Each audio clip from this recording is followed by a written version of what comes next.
Okay, let's go back on the record, and we are on item 19. Commissioner O'Darrow, you requested that? Yes, I did. Thank you. So, We do have Adam Silver who prepared the memo. Good morning, Chair Remke, Commissioners. Adam Silver, Commission Counsel with Legal Division. I'm here to present on item 19, review of enforcement priorities and procedures. At its February 2018 meeting, the Commission voted to conduct a review of the Enforcement Division's procedures. The stated purpose of the review is to inform and achieve the following three goals, and please note that I'm paraphrasing. 1, the establishment of enforcement procedures. 2, the reduction of those procedures to a manual. And 3, the subsequent publishing of that manual on the Commission's website. In anticipation of the review, the Commission asked the Legal Division to prepare an impartial memorandum discussing the advantages and disadvantages of each available review method. I'm here to briefly discuss our findings and answer any questions commissioners may have before deciding what form the review should take. But before we delve into our discussion, I wanted to quickly thank all the individuals and entities that assisted us in preparing our memorandum. They include several members of the California Political Attorneys Association, various local ethics agencies, and of course our own enforcement division. I'd also like to highlight that per Commissioner O'Darrow's request, we have developed an enforcement review page on the Commission's website. The page will serve as a clearinghouse for all materials related to the enforcement review. And among those materials currently posted on the page are the draft enforcement manual, the overview of enforcement procedures slideshow, several comment letters from the regulated community, and the McPherson report.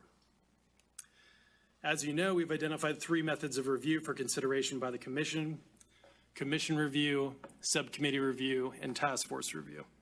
And I'm prepared to answer any questions you may have. Commissioner O'Darrow?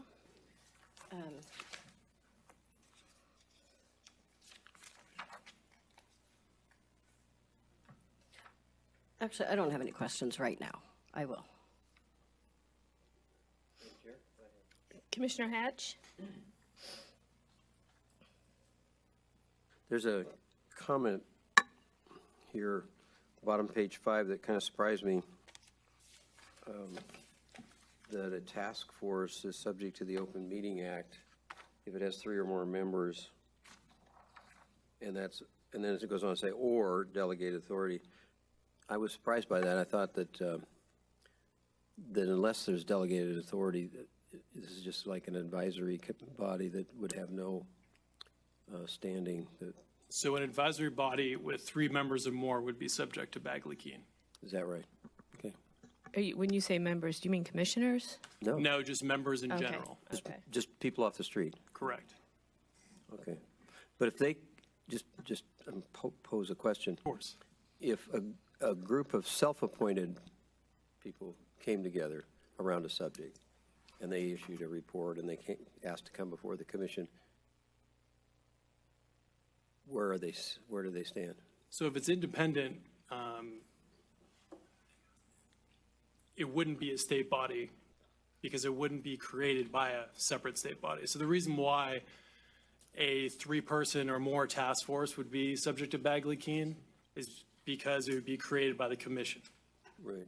So it's created by a state body. So if I, as a commissioner, I can't speak for the rest of the commission, if I just said to a couple of people out there, I said, gee, sure would be nice if somebody put together a commission or a task force to come make recommendations to us, they could do that, and they wouldn't be subject to any of the Bagley-Keene. Am I right? Sure. The rule is if there's a advisory body created by another state body and has 3 or more members. The reason why I asked that, there was I think it was a task force of people who came out of the regulated community a while back to make some recommendations on things.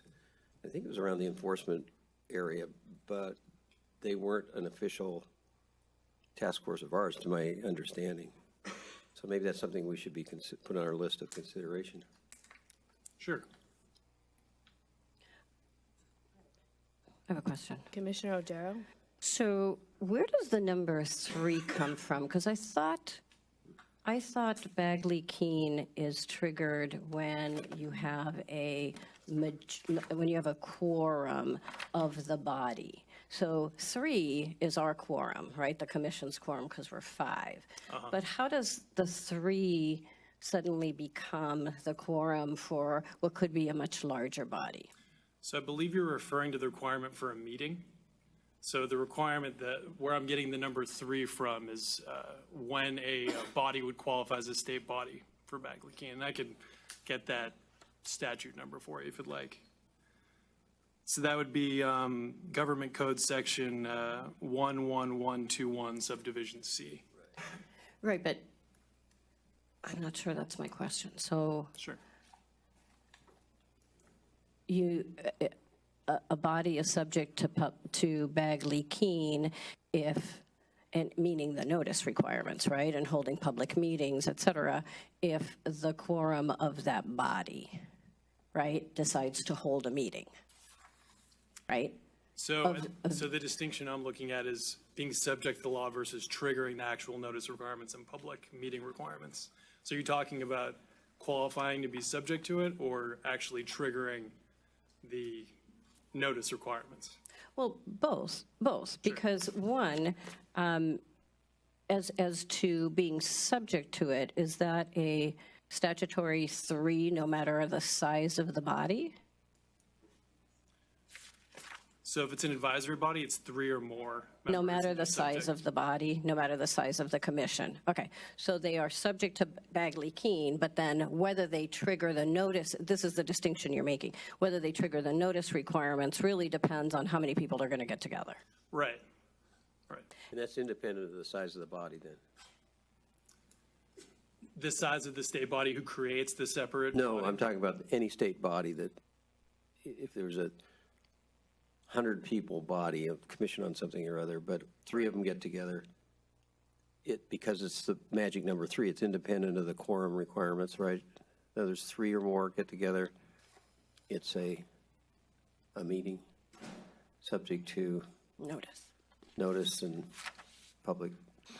This is a form of a question, I'm not trying to tell you what it is. So just to be clear, a meeting's defined under Bagley-Keene as any congregation of a majority of the members of a state body at the same time and place to hear, discuss, or deliberate upon any item that is within the subject matter jurisdiction of the state body to which it pertains. So, so like it's we not- said, if the commission were to create an advisory body of 3 or more, that would have 3 or more individuals, then it would be subject to Bagley-Keene. That wouldn't automatically trigger any sort of notice requirements. But if a majority of those individuals got together and discussed something that's within the subject matter jurisdiction, It's a meeting. notice requirements would Right. be triggered. Right. And if less than half, then no. And then they can, that body, that advisory body, we'll call it, can create subcommittees, right?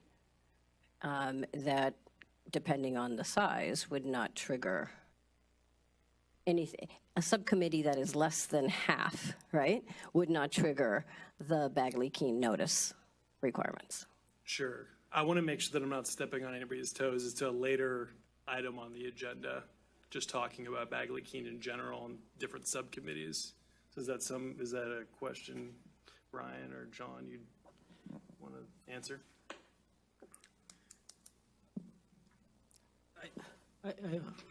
I'm sorry, I'm not sure exactly what the question is at this point. If you have an advisory body of 3 or more, let's say 20 people, let's pick a number. Okay. They're now subject to Bagley-Keene, but if they create a subcommittee of 9, and that subcommittee meets, that subcommittee is not required to is not subject to the notice requirements of Bagley-Keene. The one instance that I know that we did this in the past, that we found that the smaller meetings would not be subject to Bagley-Keene. That's correct. So that, I don't know about whether or not an official action to make subcommittees somehow triggers Bagley-Keene. That's not something we've researched fully yet. But as far as the smaller bodies of that larger body meeting, they did do that in the past, and as long as the majority weren't meeting, quorum of the larger body wasn't going to meet, then they did not do Bagley Keene public meetings. That's correct. Okay. Okay. I'm still confused because I get that, we're a 5-member commission, 3 or more of us, but if we appoint an advisory committee and it's composed of 3 or more people, then they are treated under the same rules as we are. Without getting to the technicalities, is that correct? So, and is that because of the size of this group, or is that just the minimum under the law? No, that's because the commission is considered a state body under Bagley Keene. Right, so is it because we're a 5-member, or does the law simply say if 3 or more people in an advisory capacity get together, they are required to be subject to those provisions?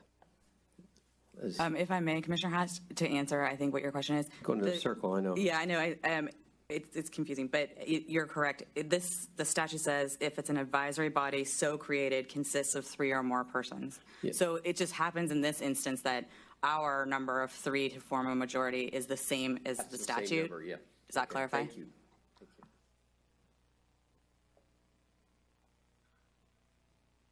Is there additional questions? No, that's it. I just want to get that confusion out of my head. Commissioner Hayward? Yeah, I just had a remark on the Enforcement Division policy review material. I think something I would like learning more about is sort of and I don't think it's addressed here, but I think it is well within the arena of issues that we could look at, which is the aging of enforcement matters, to see maybe how that's changed over time. How close we're abutting to the statute of limitations in how many ever cases, and are they big ones, little ones? I don't know. I don't know how deep a dive is practical, but that's something I really, sitting here as a commissioner, I don't have a very good sense for that, and I don't have a very good sense for how it changes over time, or what's done to accelerate certain things because of other reasons, and so that would be an aspect of this I think would be useful to look at. Thank you. I have a comment. Commissioner O'Darrow? So I didn't realize we were going to get into your exhibit, so I do have comments on this. So your Exhibit 1 is the Enforcement Division Manual that I think I recall hearing and reading from Ms. West is what is, there used to be a manual and Ms. West started to revise it. And this was never, as I understand it, and correct me if I'm wrong, but this is not in use currently, correct? Not in use currently. So what it is, it's sort of a living document. It's a draft that Ms. West prepared so that the public could be better informed of enforcement procedures. But it's still very much open to revision if the commission felt that was necessary, is my understanding. Ms. West, do you want to add anything to since it is your document? Thank you for allowing public comment. Actually, I sped up the process drastically, so this is a current document that is in use so we did our 8-month project in 6 days. Oh, that's pretty handy. It's was- amazing what you can do when you want to really fast, huh? Oh, when you dedicate all your resources on it instead of other things, sure, yeah. it So works. because the last thing you said was that there was an out-of-date manual and that you had started to revise it but stopped.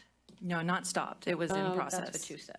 Okay, I reread the transcript, but it was in process. It was not up to date as of yet, as of the last meeting. Either way, did you? So it's in the process of being updated, and I stopped, because once we start this process, then yeah, we might as well just rewrite it all at the same time. I stopped that day, is what I was trying to say, was because then it got agendized as an enforcement review, so I figured it was going to be reviewed, and so I had already prioritized it on a duty statement of one of our employees previously in the last couple months before that. And then I said, well, let's hold off and see what happens at the commission meeting. And then the commission meeting happened, and then we realized that having at least a quick update done to have a document that we could publicize would be in the best interest of everyone. So this is a manual, as I understand it from other people, not anything that we've discussed. This is a manual that was approved in the past by the commission.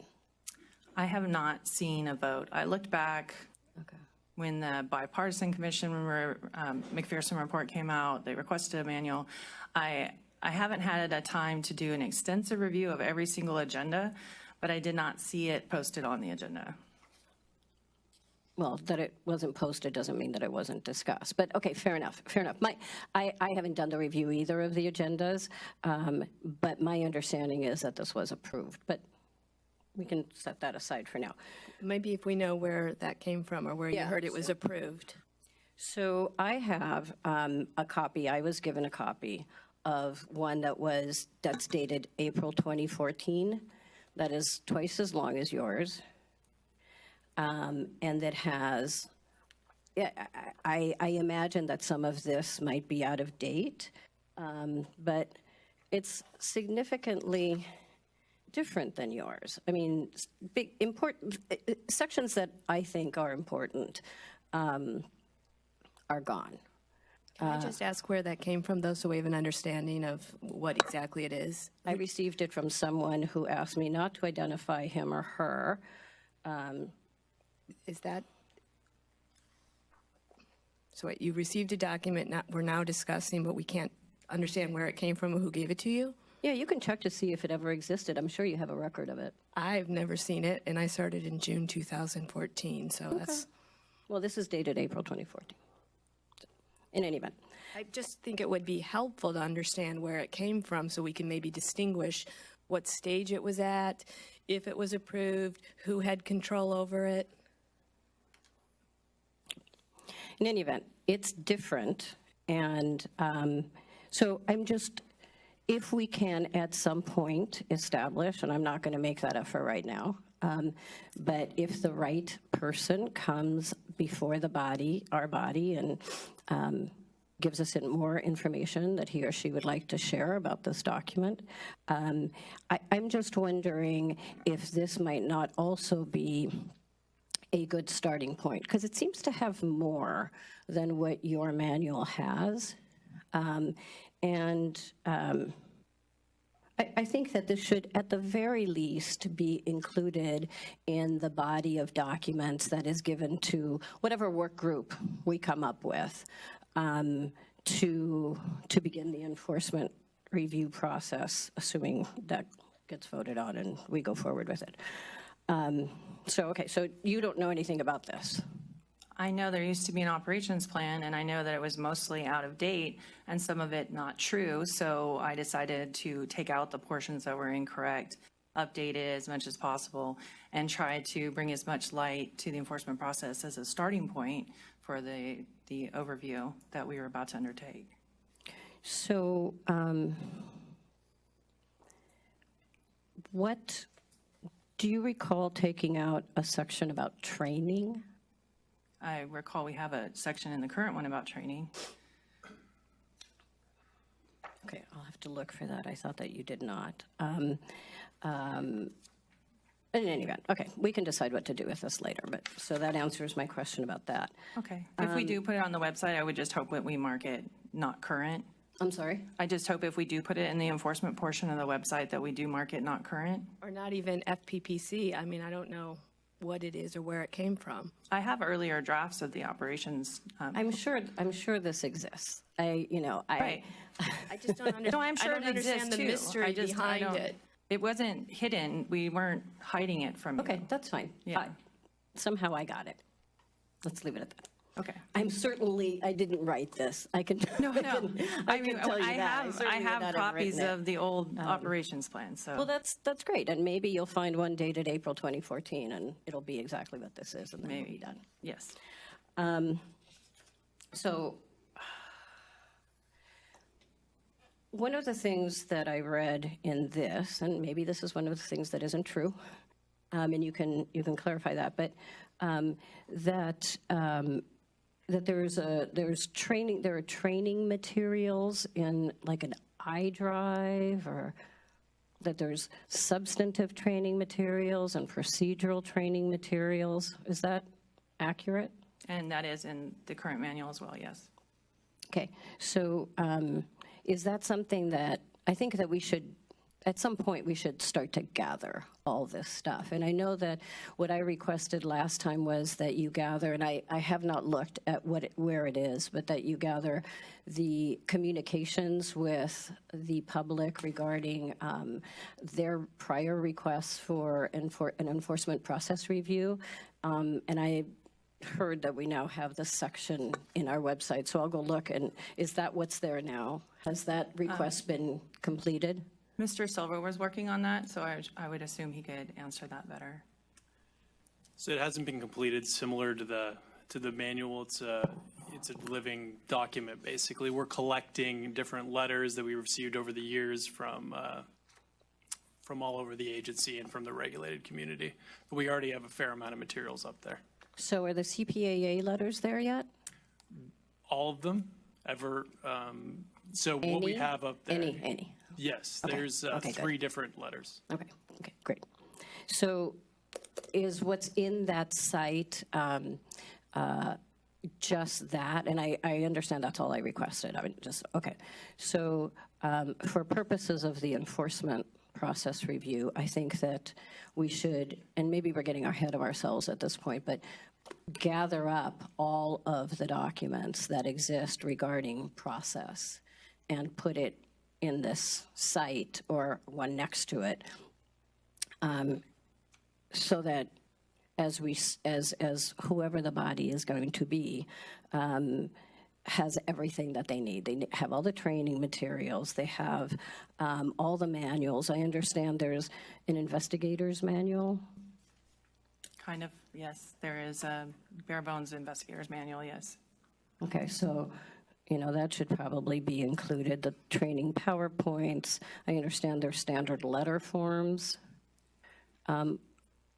Or I don't know, are there standard letter forms? I think we talked about this last time. We have Conga templates for certain very short letters. Yeah.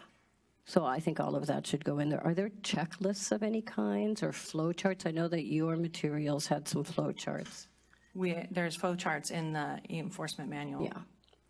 Are there any other flow charts anywhere related to enforcement process? No. When you're talking about the training also being up there, you're talking about our internal substantive law training that we give? Mm-hmm. Okay. I think what should be up there or not may be disputed. Then I have concerns of just putting everything in enforcement's docket up on a website. And I was guessing that Ms. West may have concerns about confidential work product, attorney-client privilege. I mean, they are working in a confidential area doing prosecutorial work. So I just think this widespread, everything you have, which you learned from somewhere which we don't know, I don't want to just say, okay, it all goes up without having a better understanding of what it is, or at least an opportunity for you to review it and tell us anything you may have concerns about. And I have an agenda item for that. So I understand the concerns. I understand that there's going to be attorney-client privilege documents, and I understand there's going to be attorney work product. And I think that we have to be very vigilant not to waive the privilege on any of that.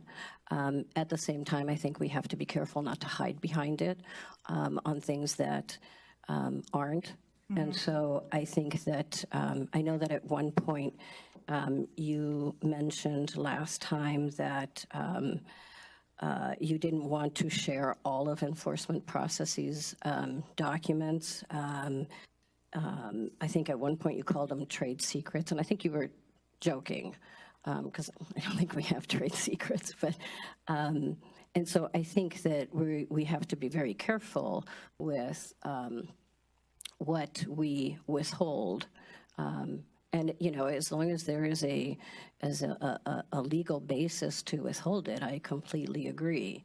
But I think we have to be careful with that, and I think that we shouldn't just. I think this is something that we need to review, and maybe it's going to require a closed session to review it, especially since we'd probably be, and help me out here, Mr. Fieser, but if we're going to be reviewing anything that is attorney-client privileged, I think that probably a closed session would be in order. Is that yes? No? Correct. Okay.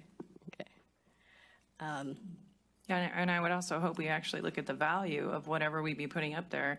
As in the substantive law training, I can't imagine how that would inform the enforcement process and its overview, but. Sure, no, I agree. I think that makes sense. I think that makes sense. But I think we do have to evaluate that. Okay.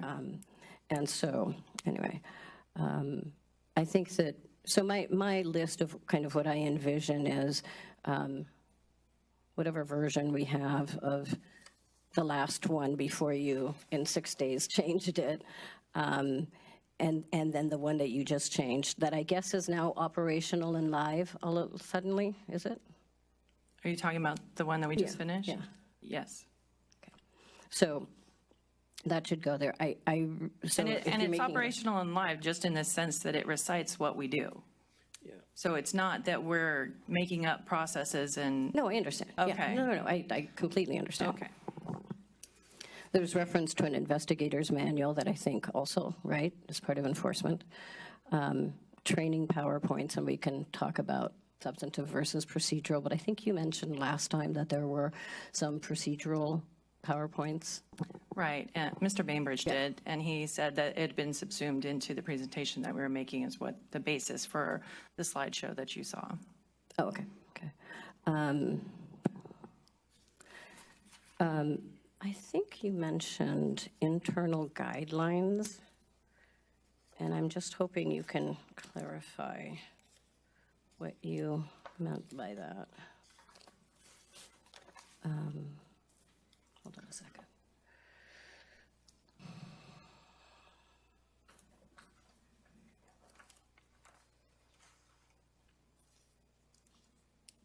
Okay, so on page 92 of the minutes from our last meeting, Commissioner Hatch asked if there were any procedural requirements in place beyond regulations in the statute, and you responded that we have general guidelines, and he asked if they were internal guidelines, and you said yes, they were internal guidelines. So I guess there are some guidelines that are being used that I think. And could you give me the context of that, what that subject matter was at that point? I was up there a long time. It was on, well, it's on page 92, so hold on. That doesn't tell you what the context is. We were talking about, Subpoenas, right? yes, we were, Okay. yes. Then there was a discussion about, contracts with local governments that I guess have something to do with our enforcement. The contract with San Bernardino? I think we did talk about San Bernardino. I don't remember if it was, let me see if I can find that. That's the existing current contract that we have right now. That's the only one. Oh, okay, okay. So, and is that part of our enforcement process?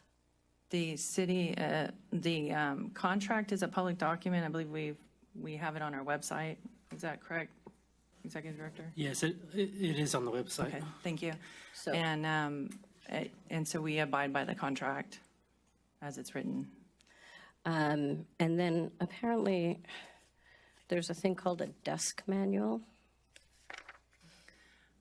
Desk manuals are common for state positions. So the reason that we beefed up the portion of personnel in the manual was so that in that way you could see a peek into each desk manual and what each person's responsible for handling within enforcement. Desk manuals are merely, if you left tomorrow, how would the next commissioner start on? It's kind of like your handbook that you have. So it explains how somebody in enforcement does his or her job? Their duties. Okay, but does it explain how the person does his or her job? I think you're thinking more in terms of the people doing their jobs as in attorneys and investigators, and I'm talking more clerical. So give me an example of a desk manual and what it would contain. Okay, so we have an MST OT position that's it's office technician. And their desk manual says, this is what you do when you receive the mail. You're responsible for the mail, you're responsible for making sure it's stamped, and you're responsible for distributing it. So it would go, it does that. And you don't have a desk manual for people who do enforcement? The Each of the- manual. Yeah, I'm sorry, go For ahead. the investigators, the program specialists, and, well, the investigators and the attorneys, they do not have a desk manual. Okay, okay. So anyway, so I think that those kinds of things should be gathered as part of the documentation that we provide to whoever this working body is, subject to, and we can, like I said, we can make this a future agenda item for next month, where you can gather up the documents that you are concerned about sharing with the world, I guess, and we can talk about the legal basis for Sure. withholding them. And I would also say I would talk to whoever is going to represent us in the legal division about what I can share with you guys as well. Like what? I'm not understanding. You're saying, I'm not ready to answer that question at this. okay, so, Mr. Fieser, maybe you can answer. What are we talking about that is not being shared with the commissioners? Privileged information? I don't know. I mean, I have no idea what context. And I think that's why their answer isn't available to you. I think we'll review it and just bring it forth on the next agenda item. I'm just working in an abundance of caution. Sure, no, I understand that. Uncharted territory, so Yeah. I just want to make sure that the ethical wall is sound and strong. Fair enough, And I yeah. want to double check what I'm doing with the legal division and make sure that they're in agreement, and then we'll proceed from there. Yeah, no, and I understand that, and this was not an intent to in any way permeate the ethical wall, and because I think that those are specific cases that are going on. I'm not referring to specific cases that are going on. I'm referring to anything related to process. I And don't. understand. And you know, with respect to the attorney-client privilege, I think we need a discussion of who owns that privilege, right? Because I think the commissioners, as a commission, own that privilege. But I'm happy to hear otherwise. So anyways,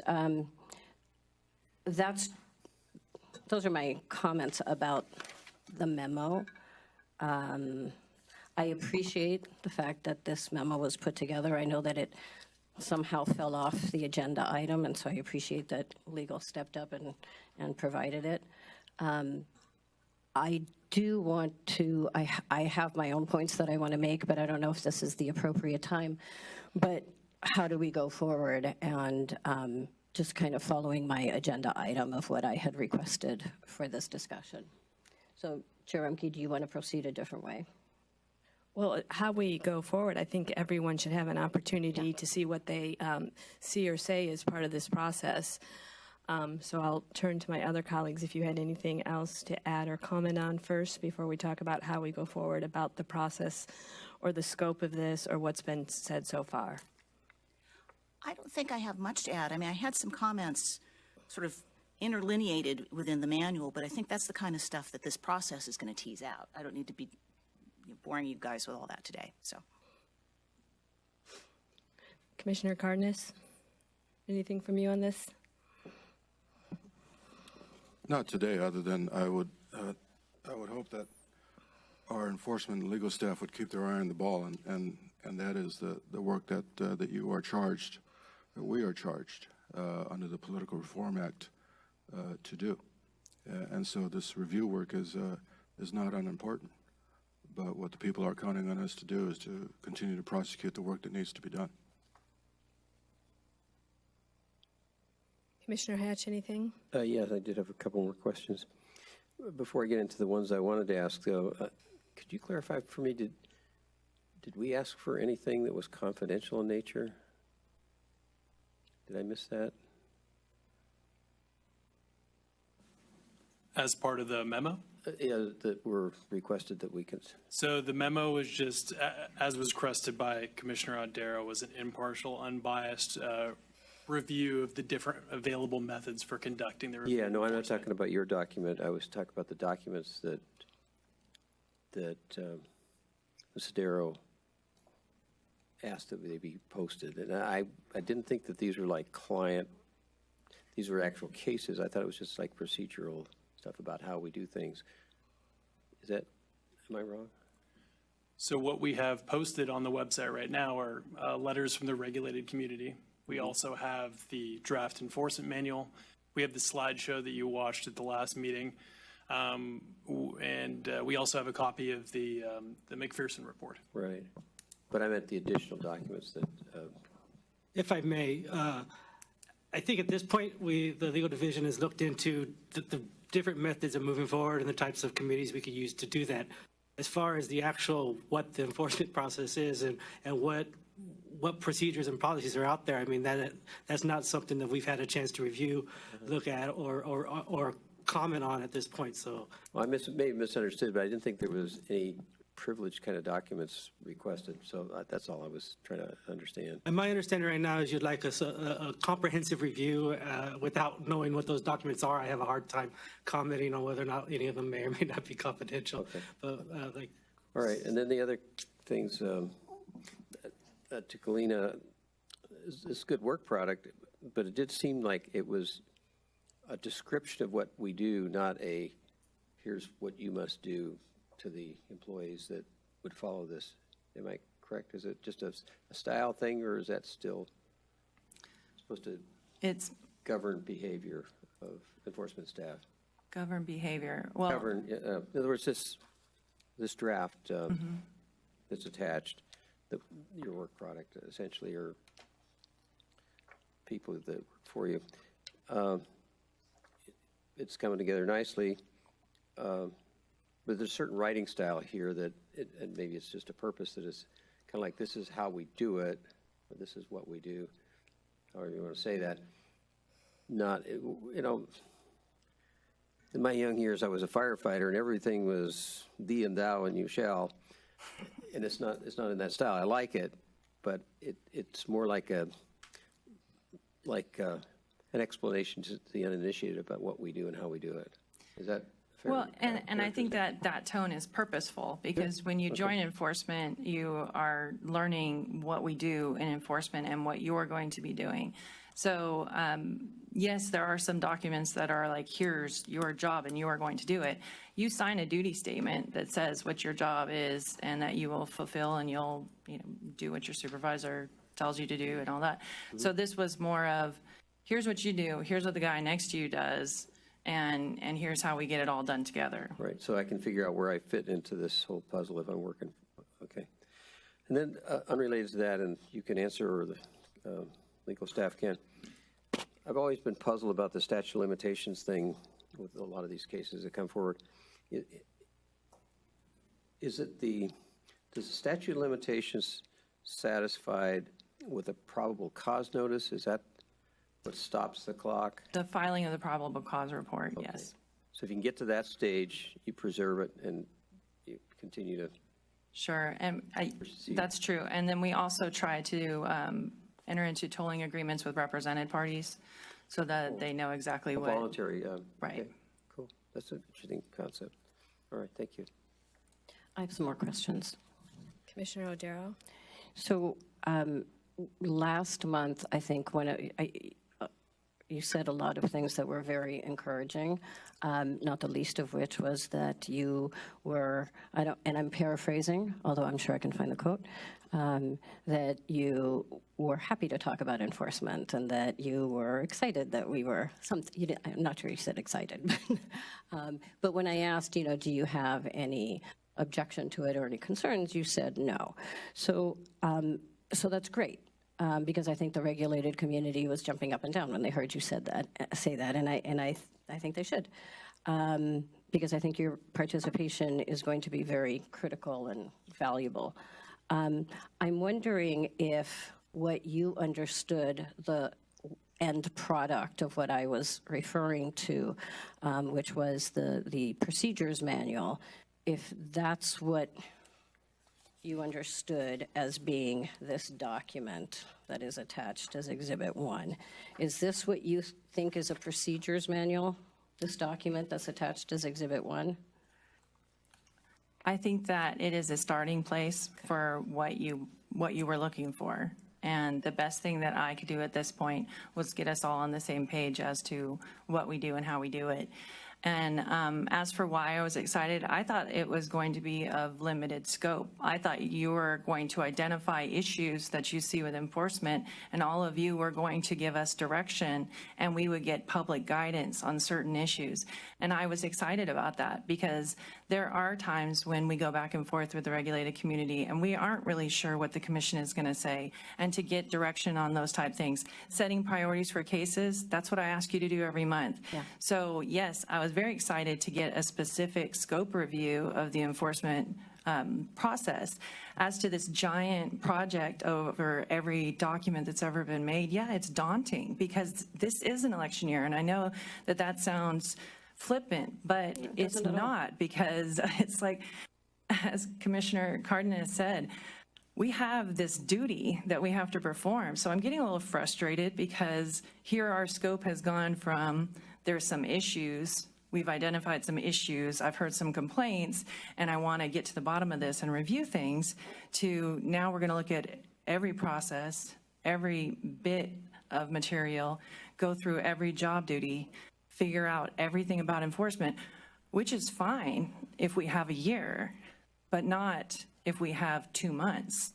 And so I'm really concerned now, after this meeting, that the timing of this is going to be unmanageable. So if I can respond to that, because I understand your concerns, and it seems we're on the same page.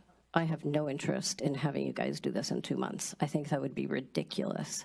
And with respect, and that is, and as far as the timeline of this, it hasn't been talked about at all, ever, in anything I've read.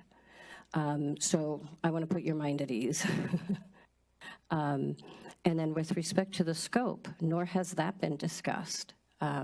In fact, I think that that's part of my agenda item. It may not have ended up as the part of the agenda item, but it's there. And so I think that is something that we have to discuss. Is this, every enforcement process, soup to nuts, cradle to grave? Or is this certain things that hopefully the regulated community will bring to our attention as something that they're really concerned about, and then, we prioritize? Or is it soup to nuts, and we're talking about a long period of time, right? Taking into consideration, and I'm glad that you brought it up last month, and you should, because that's your job, is to remind us, right? You have this other job to do in a very important year. So to put your mind at ease, and we're going to decide, how are we even going to do this, right? That was hopefully what the discussion today was going to be. What is the scope of it? And then, maybe in a following month, we would get our arms a little bit more around what exactly we're going to do. I think the only thing that has been discussed and voted on so far is, are we going to do it, right? And I think that was a resounding 5-0 yes. So I think we're on the right track, but I appreciate your concerns. And I think that you'll see as we have this discussion that they are being taken into consideration. And this is not about, requiring something completely unreasonable, because nobody benefits from that. So. I guess I just have the same concerns that have been expressed by Ms. West, and while I think there is no harm in setting out what Enforcement Division does and how it does it, and what are some of its protocols, which is already have been for some time on our website, a more extensive overview, I think, is fine. But at this point, I feel like we are talking about a process looking for a problem, and I'm not sure I've heard what the problem is yet. I think it's not 100% accurate to act as if the defense bar does not know how the enforcement process works. And we also know that they have no problem coming forward and sharing their concerns when they have concerns, and we have welcomed those, and we would continue to welcome those. But to act as if we need to take care of them or do this for them, I would first like to have some understanding of what the actual problems or issues are. Again, I feel like we're looking for a problem here, and I'm not sure if that's the best use of time right now. I mean, we have a living document of a manual that provides a fairly comprehensive overview of the enforcement process. We have statutes and regulations which control how the enforcement process works. What are the problems that the defense bar has in defending their clients in these cases that they would like to have addressed? I mean, I think that's the place to start here. Then we could talk about the scope of review, the process for review. But until we even know what we're reviewing or why, I think we're really jumping ahead of ourselves right now.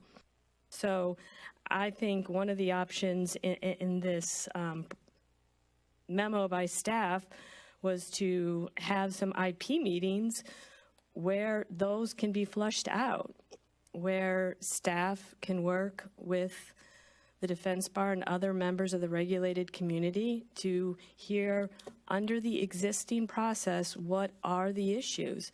Then we can bring those back to the commission and we can get an understanding of how comprehensive this review has to be and what the focus should be and what the best way to handle it is.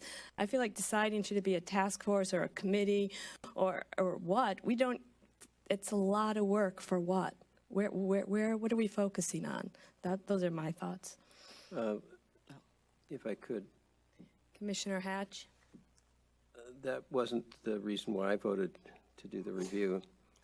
What I read in the statute is we, the commission, are charged with ensuring that we enforce the laws properly. And because of the process that's sort of developed over the years, it's like a black box. I don't know if we're doing a good job or not. And so for my part, yeah, I want to hear from the regulated community. I want to hear from everybody.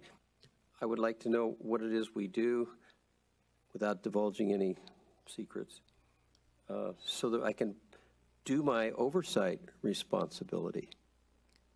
I mean, we as a commission have delegated out a lot of what it is we're statutorily charged to do.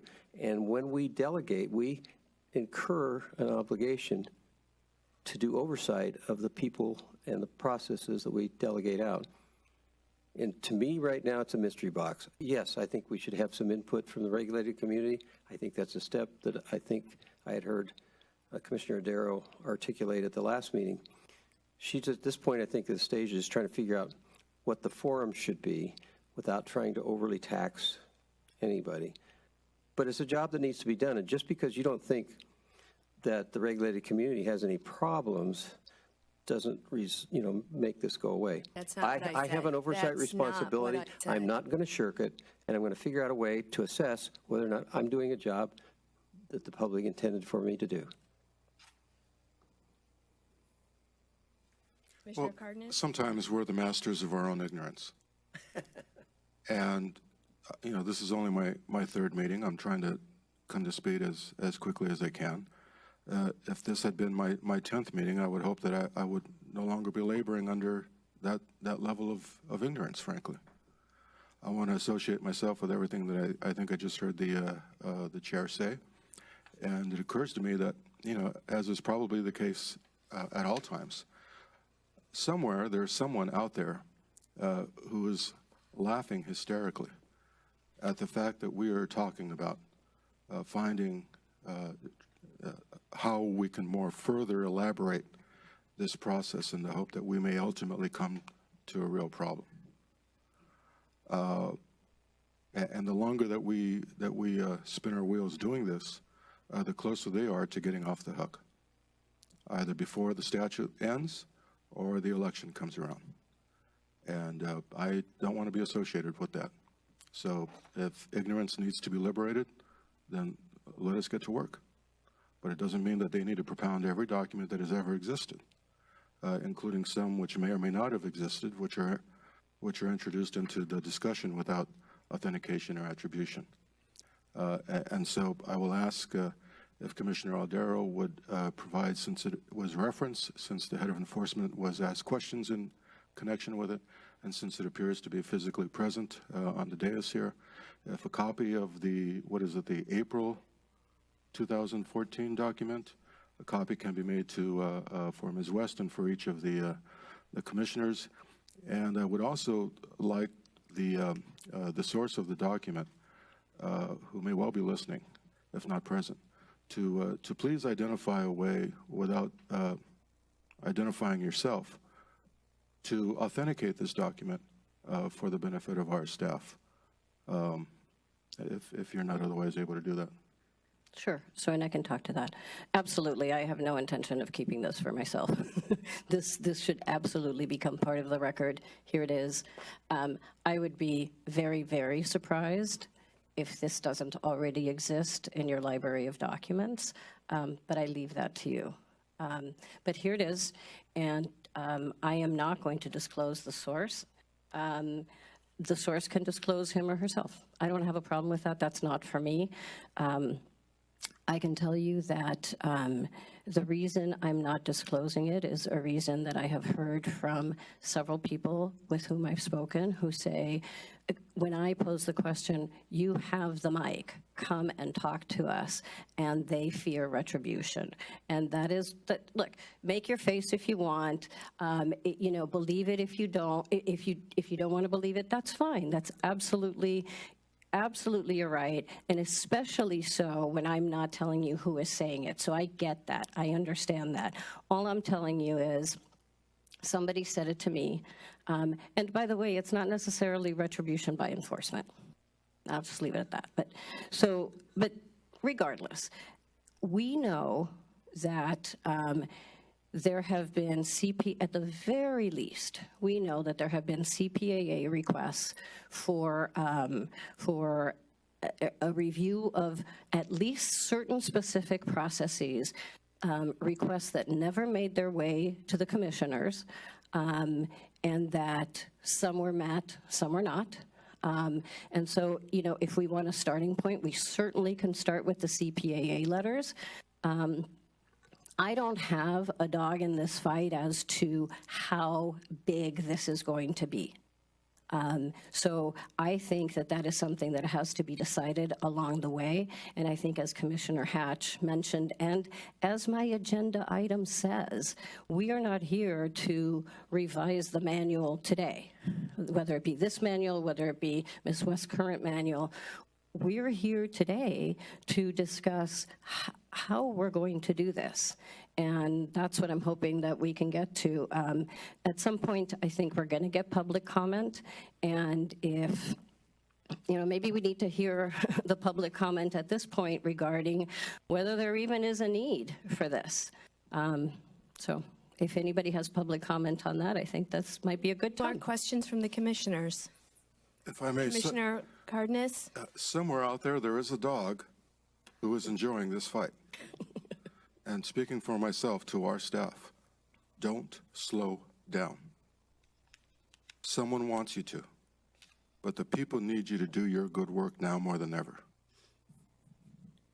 I resent that. I think that's pretty Commissioner close Hatch, to... you haven't been recognized. Can we just kind of slow it I down? beg your pardon. I'm just going to ask that it may perhaps if emotions get high, if we can follow the decorum, and I'll call on you, Commissioner Hatch.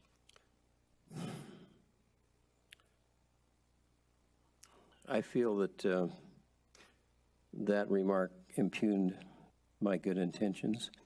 I don't appreciate that. Attack my ideas, but not me, please. I apologize if I was misunderstood, and apparently I was quite severely. You're right. Any other comments from commissioners? Commissioner O'Darrow? Yeah, can we just move forward with my agenda item? I'm sorry, all the commissioners get an opportunity to comment. I think they have. Well, I'm just verifying that before we go to public comment. Okay. Any public comment on this item?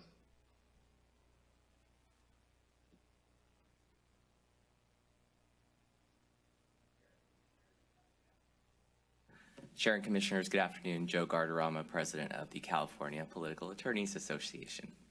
Our association submitted a comment letter in which we supported option number 3, the task force option. But I'm here to say that if the commission so chooses, we are happy to participate fully in interested persons meeting to flesh out exactly what issues are currently the subject of much discussion within our organization. We're happy to do an IP meeting first and then engage in whatever process you feel is appropriate to look at the enforcement process. Thank you. Any additional public comment?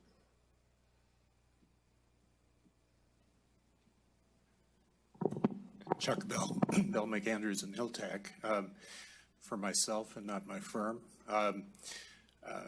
I think we welcome doing something, and this was really precipitated by watching you deal with some enforcement matters and trying to scratch your heads about what was the underlying process, what was the policy behind decisions that were made about fine levels, how do you deal with matters that may not be charged.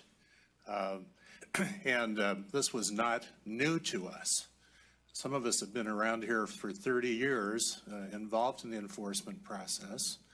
And our observation is that though you were a commission of 5, you're really a rotating commission as people come on and off, as you get more familiar with the process, and that there are issues that you're legitimately raising in the context, case by case, of enforcement matters in which you may be giving direction to the staff about how they should deal with a particular enforcement issue.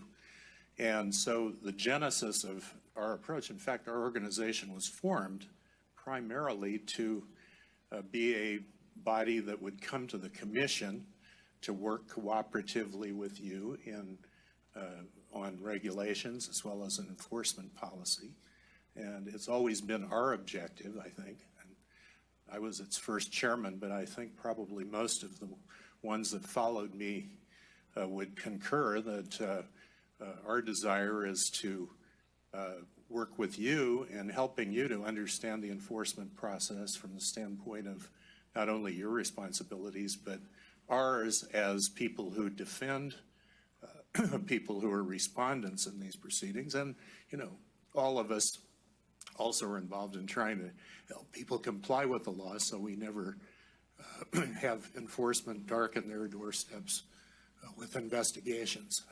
And that's hard to do sometimes.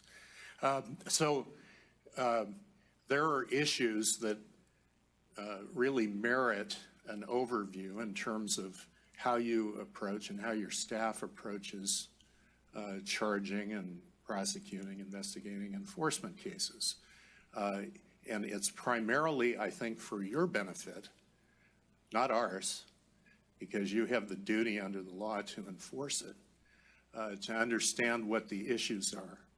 But you also have a process that you're charged with doing, which is statutory in nature and defined by the, Chapter 3 primarily of the Act as to how you and your staff will handle enforcement matters, be they administrative, which are the vast majority of the ones you have, or civil, and how you interact with criminal enforcement authorities where there are dual issues of potential criminal conduct involving political reform act violations. So I think it's in your interest to do this. I think it's in your educational interest to do this.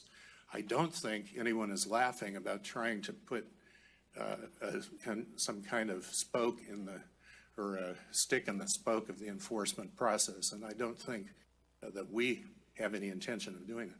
What our process has been, sometimes with success and sometimes less, is to try to get you to do an overall review so that you understand the process and you also have an opportunity to hear from those of us who are on the other side and have our own perspectives about how the process works and what the what your powers are and how you use them and Are you using them, in our view, appropriately, or are you abusing them because you're government?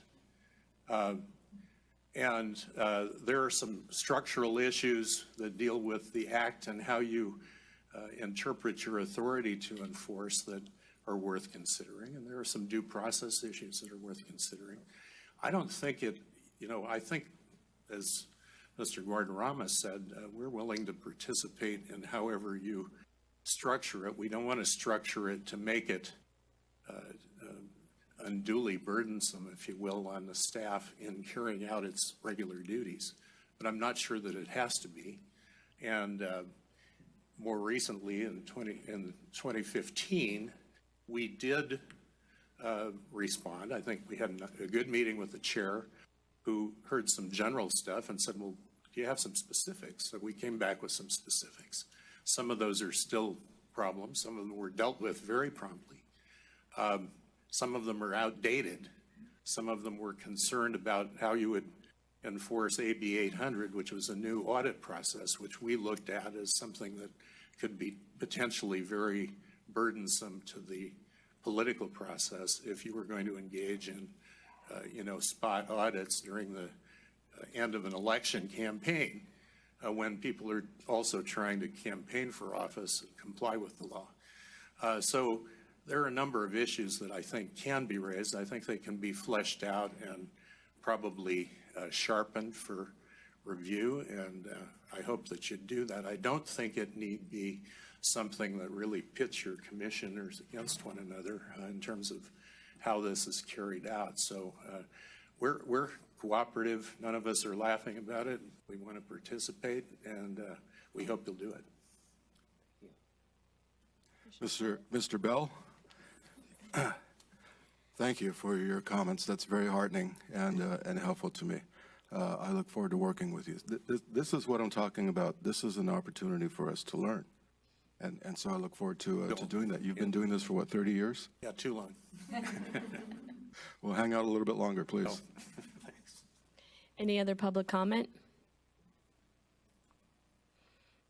Seeing or hearing none. Commissioner O'Darrow? So I think that I haven't heard anything where we are not going to go forward with some level of process review.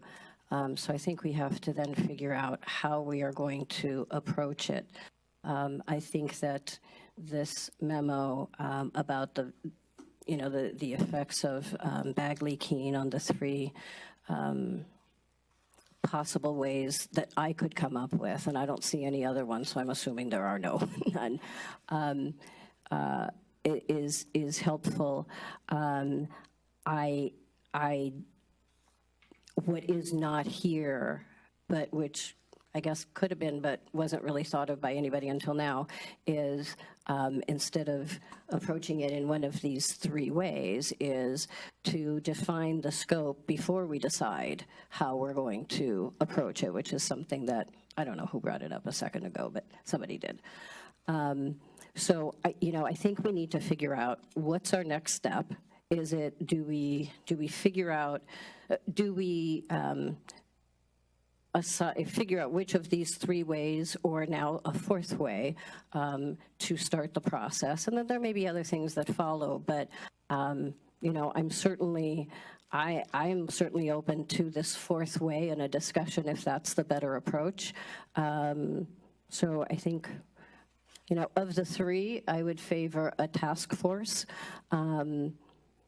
But, holding IP meetings to figure out what the scope is.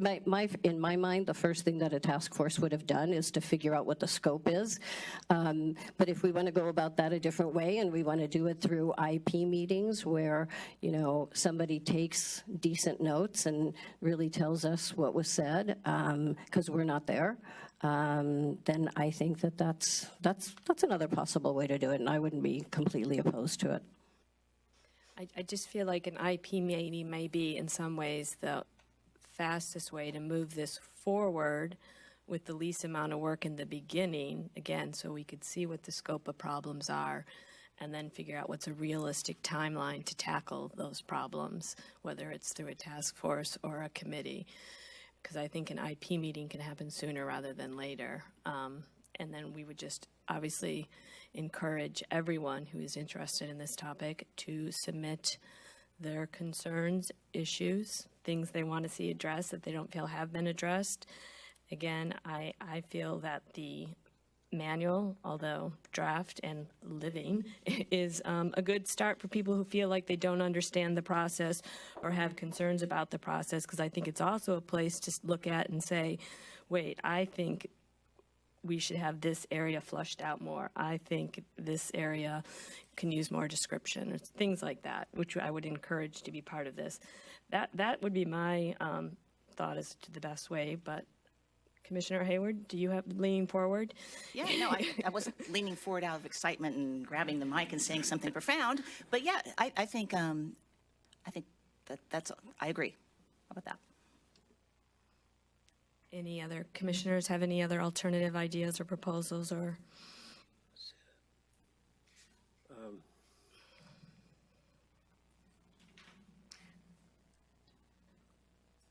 I think it would be helpful to perhaps invite the CPAA to consider whether they want to put together a task force to bring things to us. Because it sounds like if we're not careful, we might overload our enforcement staff's time. And certainly I don't think that was anyone's up here's, intention to do. But we have a big obligation.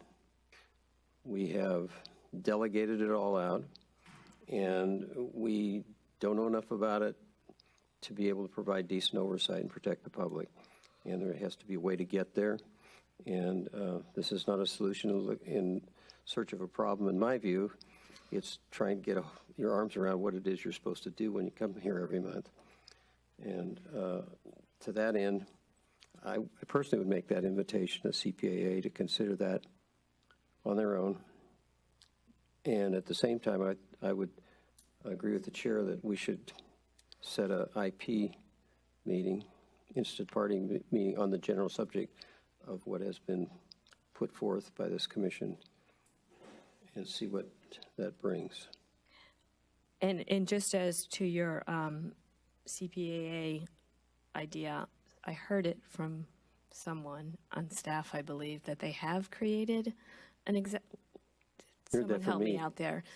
You heard that from me earlier. No, I don't think so. I don't think we talked.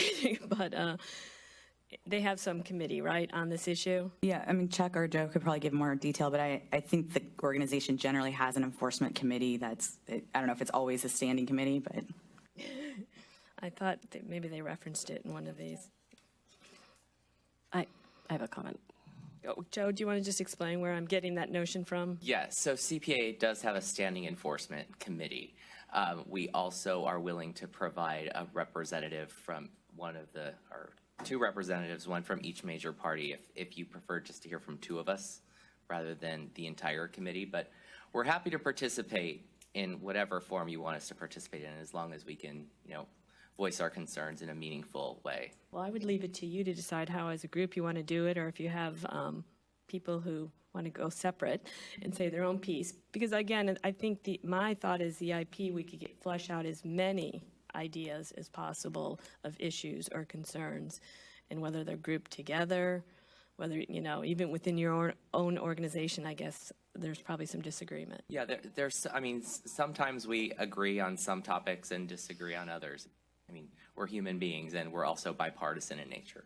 But I think that at the IP stage, that would be good to hear that you guys can't even agree, but yet it's Right. a problem, And I'm sure you might hear from, members of CPAA that they're speaking for themselves and not for the group.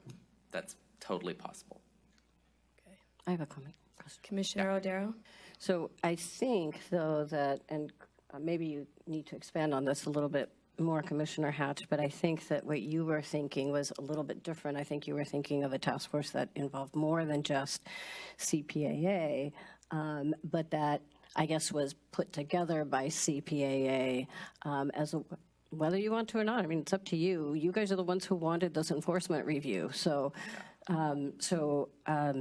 anyway, if you want to. Oh, I could elaborate, yeah.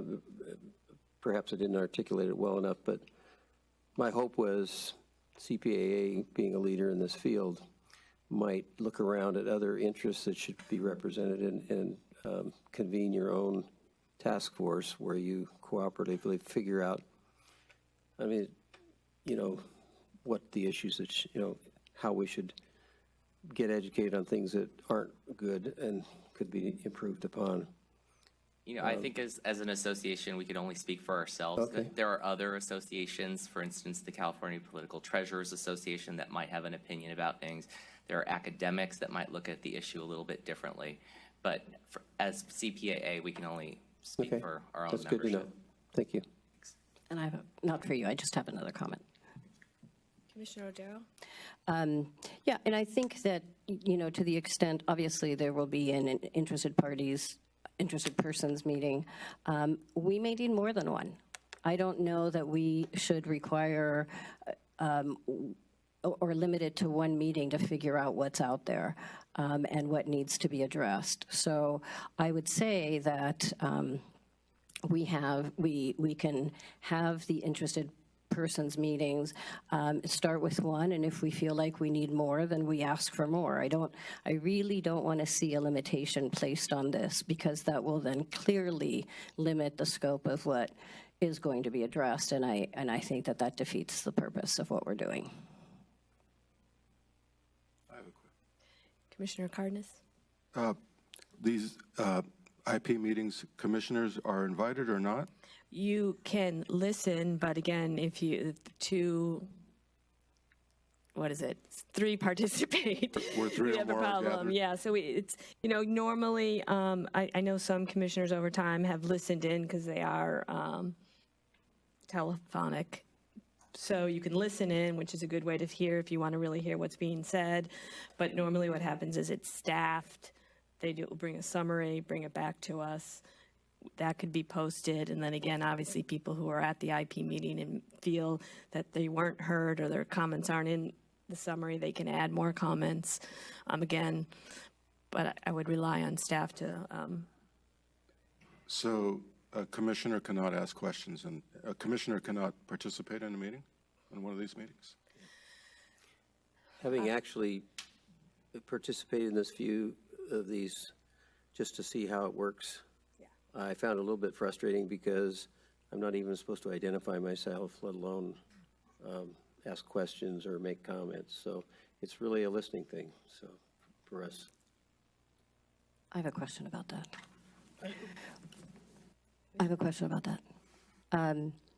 So if one commissioner attends an interested persons meeting, that commissioner can't speak?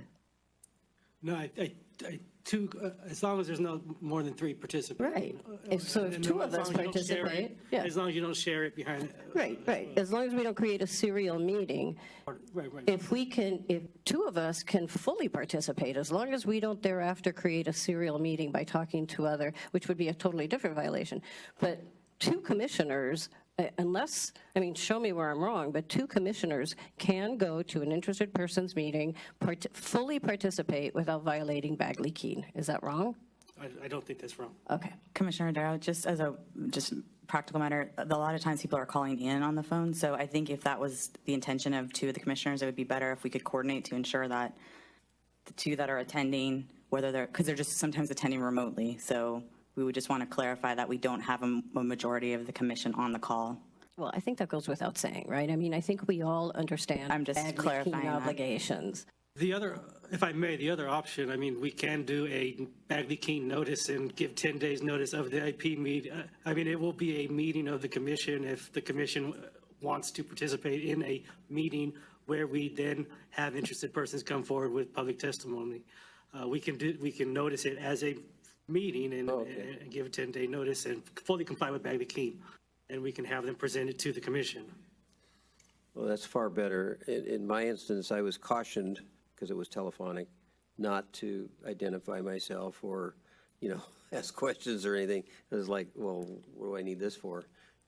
So that would be a much better way, so you could actually have some give and take here. What if we had an IP meeting? I just want to get that flushed out as much as possible before we all come back and sit here again and listen to people who may or may not be as open to commenting, which I've heard is an issue. If the five of us are sitting up here versus an IP meeting where we're not involved, it's the players who always see each other and interact. They come up with their issues or not issues, bring it to us. We could set aside either a special, not a special meeting, a meeting that this is the sole topic, or it could just be part of the meeting, but. Well, actually, if it has to be a special meeting, so you're saying people would be intimidated to have the commissioners participate? I just heard that's why some people don't want to be acknowledged, and we don't know where some of these comments are coming from. So that's what I was referring to. No, that's what's said, so I just don't want people to feel anything. But again, we can, so what's the proposal? Well, the purpose of the IP, I thought, was to educate us so we can better understand what it is we need to do or not do. And if we can't participate in it, I mean, we should not have to pick and choose between us who can listen to this and who not. No, the purpose of the IP is to flesh out the issues and have all interested parties, treasurers, other key stakeholders like Secretary of State, FTB, the Defense Bar, anyone, lobbyists, I'm assuming, and lobbyist government affairs organizations would want to come if we're talking enforcement, have them all go in a room, flesh out their concerns, ideas, and then bring it back to us in an organized way where we could review the summary of the report. Without any of us there.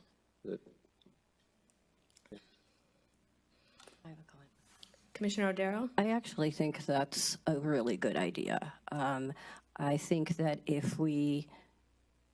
really think that people have told me that they are more willing to speak if they have the ability to not identify themselves. They are concerned about, well, anyway, we've talked about the concern. So, let them get together in a room. I think that's great. Get together in a room. Tell us if you need another IP meeting. Come up with your list of issues that you would like discussed. I think a lot of them have already been identified, so I don't know why we're here pretending that we don't know what the issues are, but a lot of them already have been identified, but that's fine. If we want a comprehensive list at this point so that we can start the process, I think I think having an IP meeting where we're not present, if that facilitates the process, I think is fine. What if I want to be present so I can learn? Knock yourself out. Well, I think the idea is, again, the IP's not for any individual to learn. It's to get the information out, to flush out ideas, then bring it back here where you'll have time to hear those concerns and hopefully learn. But I'm sure we can arrange if you're the only one who wants to go. I want to go. Got one guy down. Hurry up. Call your name if you want to go. I guess I'm not going to establish quorum. Okay, so is there a motion to move forward on this? Okay, so I learned to write out my motions, but this is unexpected because this is a turn of events, so I don't have one written out. But I think it's pretty simple. I move that we notice and hold an IP meeting to discuss the scope of all the problems that the regulated community and anybody who wants to attend, that they see with our enforcement processes, such that there is an end. Well, time out. I'm not sure who's going to bring us, who's going to create the list, and who's going to present Staff it to us. oversees Okay. IP meetings. Okay, so I think someone from enforcement and someone from legal work together, so we have two people working on it. That's what I would propose is the best way to staff it, someone from enforcement who can be more responsive, and then someone from the legal division. But I think that kind of defeats the purpose, right? I mean, or it creates the situation that people don't want created. But I guess we can talk about who should staff it. So I think that Ms. Brar, where's Ms. Brar? There you are. You've been running the IP meeting so far, right? By yourself? I run the ones for the, each attorney runs the IP meeting for the rights their work. Oh, I see. Okay, okay. Yeah, Adam Silver, right here in front of you, is from legal. He was the one who put together the memo. And he has an interesting background of having worked in enforcement, then going to private practice, and now back in the legal division. It's pretty good Yeah, full scope. Yeah, that is pretty cool. Yeah, you have all points of view there. So anyway, so that's my motion. I'm not sure, maybe we should talk about who should staff it, but I don't think it's a good idea to have enforcement and legal there. So the motion is to hold IP meetings on the enforcement process to gather concerns and problems to bring back to the commission to see the scope of it. Is that fair summary? Yeah, yeah. Okay. Is there a second? Second. Commissioner Darrow? Yes. Commissioner Cardenas? Yes. Commissioner Hatch? Aye. Commissioner Hayward? Yes. Chair Rumkey? Yes. The motion passes. Okay. So who's going to staff it? I don't think we got to that point. Oh, I thought you said it wasn't appropriate to discuss. I'll leave it to the executive director to decide how that should be best staffed, working with the chiefs. Well, That's the way we normally do things here as a commission. Well, but that's okay. Sometimes the normal procedures aren't the most appropriate at all times. I honestly don't think that it should be staffed by the chief of enforcement and the chief, or a representative of enforcement or representative of legal. I think one is enough. I think Mr. Silver, since you have the breadth of background, I think that would be fine. I want to make sure that the meeting is welcoming and that people feel comfortable speaking. Just to assure you, staff would also share that goal, but I would just remind you, it is a public meeting. I mean, it will be open to anyone. And as a public meeting and as the head of legal and enforcement, I personally would enjoy having the benefit of the presence and insight of head of legal and head of enforcement at whatever meeting I'm at, and I'll let you know which one I'm going to be attending.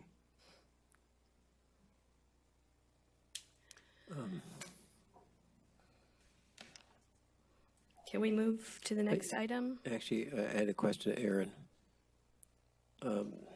Would you mind checking in with folks over at CPAA to see if there's any sensitivity around who they have to talk to? Yes, I would be happy to. And I don't know the answer to that, I'm just asking. Yes, Okay, then kind of use your judgment on what you get back. I will do that. That's fair. Okay, with that, can we move on to item 20?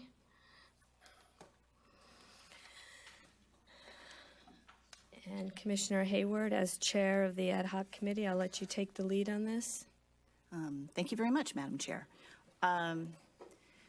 Several months ago, the commission appointed myself and Brian Hatch to be an ad hoc committee to review the statement of enforcement practices that we were currently governed by. And so the memo that's attached to the agenda is our best take at what has been, both in the letter of the law and in practice, and what the problems were or have been, and what we might think works better. Now, I think the memo speaks for itself, but one of the things I want to emphasize, since I'm here and I have a microphone, is that these issues are evergreen. This is not about a particular era of the agency's existence. We found, going back as far as we could, which mostly didn't involve documents, but talking to human beings, but going back as far as we could, there has never been a, Shangri-La of FPPC governance where all was balanced and everyone was happy and information flowed smoothly, but not so smoothly that confidences were violated, blah, blah, blah. There's always been a tension. And maybe that's just part of the game. I'd like to think that there are some things that we can do to help alleviate some of that. But as far as the task before us, the governance principles that we were charged with looking at were put in effect in 2001. I cannot find a time where they were actually followed successfully. And one of the things about this process is having said that and having people go, oh, maybe someone can show that I'm wrong. I'd welcome that. A lot of effort and research went into this, and so but I am also aware that we didn't talk to everybody. Some of the people we would love to talk to are no longer on this mortal coil, and that makes it a problem because Ouija boards don't work all that well.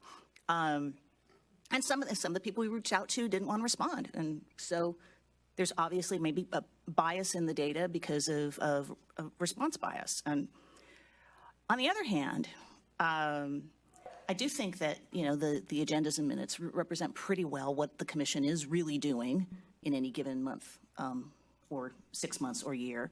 And those materials showed us that our current statement, which has divided tasks in a very particular way, isn't followed. So this is me and Brian hoping, emphatically inviting you all to take these issues seriously. It's not healthy for an organization to have a governance document that's ignored, because the implication there is that, the sort of rules is for suckers thing is that if the rule that's there isn't being followed, then there's either no rule or there may be a rule that we need to know about. So what do I want to say about that? I mean, some of the examples are fairly specific but possibly mundane. So for example, the current governance document tasks the commission with approving our budget.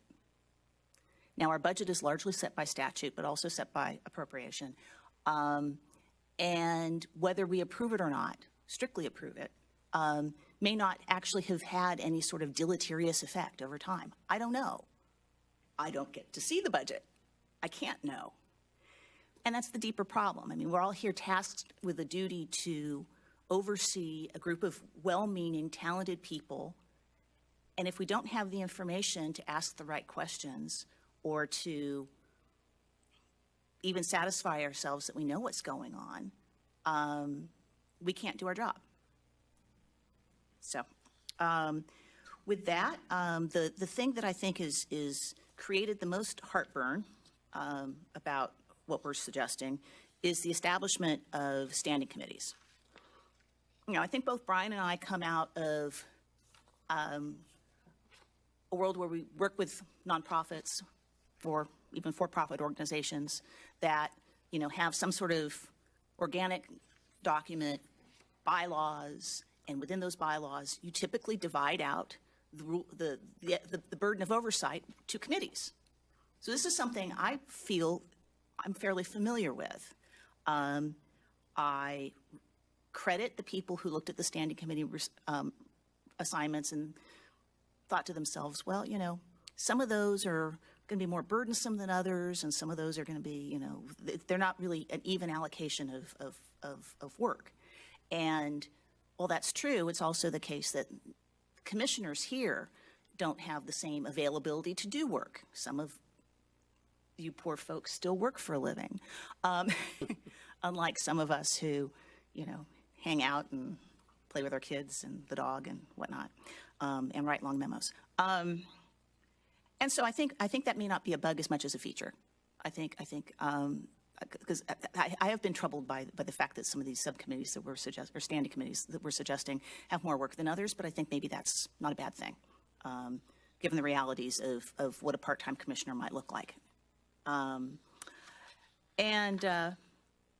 I also understand concerns about the standing committees possibly slowing down things, or maybe even getting in the way. And the problem I have with that is that oversight anticipates that someone will be communicating with somebody about something, and that will take time. I don't think the answer is no oversight. Maybe there's a different creation other than standing committees that performs the tasks that we're looking for, which is reintegrating the part-time commissioners into a body that actually acts like a commission, and, you know, bringing us more into the life of the commission. We can be better ambassadors for the agency. We can offer our life experience and our perspectives in ways that are more useful in between meetings, instead of sort of sitting around and waiting to, you know, spend 6.5 hours, you know, talking because we're not able to talk in between meetings. We can integrate with the staff a little better. That's another goal. And finally, you know, some of these tasks that have gone sort of beneath the radar in terms of what's been performed here at the commission are probably things that might from time to time appropriately involve an agenda document and notice and debate that the public can hear. And to the extent that that's sort of been internalized, I'm not sure that's a great result either. But like I say, the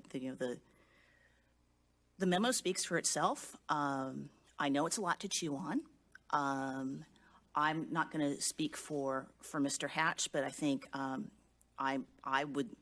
I now think that step 2 needs to happen. You know, we've done our bit. Now it's time for everybody else to tell us why we're wrong, because that's really more fun, isn't it? I'd much rather poke at a document than write it. But so that's my introduction. I learned a ton, and I thought I knew a lot, but I learned a ton, and I'm hoping my colleague Mr. Hatch did too. Mm-hmm. And without further ado, I will pitch the mic to you, and you can say what you want to say. Well, thank you. I'm going to try not to piss anybody off.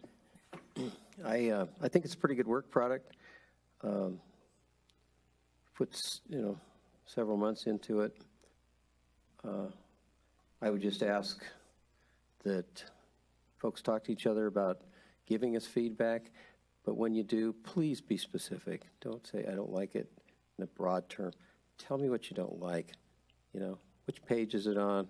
What subject, why it's a problem, and we'll figure out whether or not we can incorporate your ideas or whether we're just going to throw up our hands and say we still, you know, we'll take some and leave the rest and you can take another shot at us. But we want to be able to provide something that becomes, I hate to steal somebody else's terminology, but a living document, something we actually follow with pride and increase our participation and understanding what our duties are.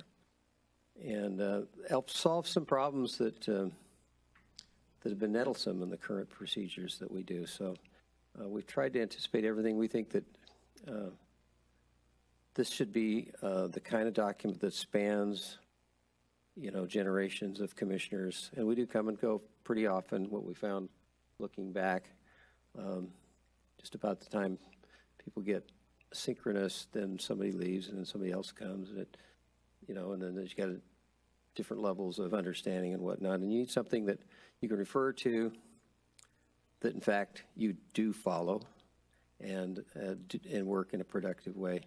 And my sense of the workload of the different standing committees is that some of them have a lot more at first and then very little on a long-term basis. And others who have not so much at first, but on an ongoing basis have proportionally more work. And this is something that we might have to come back in a year or two and say, well, I think we're going to reshape, you know, who's responsible, which standing committee is responsible for what, you know, redraw the lines based on their experiences and whatnot. But this is our best first cut at it. We're certainly open to talking about how you think that work should be divided differently than it is. But the concept is that you have 4 working committees that are providing that oversight and processing information in a way that can be useful to the commission and provide a collaborative basis for us all to get things done. And I certainly welcome all, you know, input, even people, of course, that are not here. Reach out to each other and give it a real hard look and a detailed responses to what you don't like and what you do like, and how it could be improved. Allison? Yeah, I think Commissioner Ardera wanted to make a few comments, and then we'll pitch it to the legal team in front of us. How about that? Thank you. So first, I want to applaud this work. I know that it took a lot of work over many, many months. I understand you've been out talking to a lot of people, and I want to thank you both for the work that you did. I want to thank Commissioner Hatch especially for having brought up the issue to begin with, albeit many, many months ago. And it took a bit to get on the agenda, but when it finally did, I was very pleased with our commission that we decided to vote to go forward with this. I think I agree with Commissioner Hayward that this is evergreen. I think that as I have talked to prior commissioners and prior chairs about other things, the one thing that has kept coming up is the issue of the uniqueness of this particular commission. It's, I think, the only one that has a full-time chair, and then everybody else is relegated to a part-time position. And I use the word relegated because I think that others have also felt that there is a certain power structure that gets created by virtue of a full-time chair who is here 100% of the time, and I think that just happens organically. I don't think that there is any nefarious intent, but there is that frustration for the other commissioners who have an equal vote and an equal charge by their appointers to oversee the work of this commission. So I think that the push-pull of, as Commissioner Haywood put it, integrating the part-time commissioners has existed for a bit, as I understand it, and I think that this goes a long way to try to make that work a little bit better. That said, I also have heard the concerns about the committees, the standing committees, and I recall reading in one of the agenda items, it was attached to a memo, and I can't remember which one, but it was the meeting minutes of the meeting when the governance principles were first ever discussed years and years and years ago. And what I found interesting is that the discussion, people had definite feelings. They had definite directions that they wanted the governance principles to go. And, you know, not everybody got their way. But it was very interesting to me because I think that it was a very healthy discussion.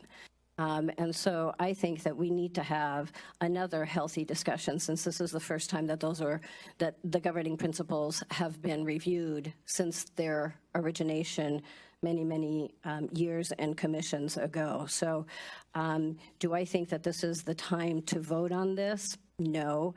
I think that we need to really give this some thought, as Commissioners Hayward and Hatch have suggested, and welcome the discussion of anybody, interested parties, anybody who wants to weigh in, because I think this is an important document. I don't know that it is beneficial to do this very often. Because of the amount of time and resources that it has required. But I do think that it was beneficial to do now, and I'm hoping that with additional discussion and public comment and the back and forth that I think would be healthy among the commissioners to have, that we can end up with a document that, while living and while open to revisions along the way, can be something that we can rely on, that this is how we're going to organize ourselves and run ourselves, even beyond the time that all of us who are sitting here today are gone. So anyway, thank you very much to both of you for all of this work. I think it's great work. Well, thank you. Now I'm going to change my mind, because it's a privilege of the chair, and allow Commissioner Cardenas to say something quick before I then hand it over. Thank you very much. I agree with Commissioner Odero. I want to applaud my colleagues for this work. I've been hearing about this work in the most general sense since I came on, and this shows really a lot of leadership and insight, and I think deep thought. I am particularly interested and excited about the prospect of a committee structure, how it's actually going to play out. I gather will be a matter of discussion beyond today, from what I'm hearing.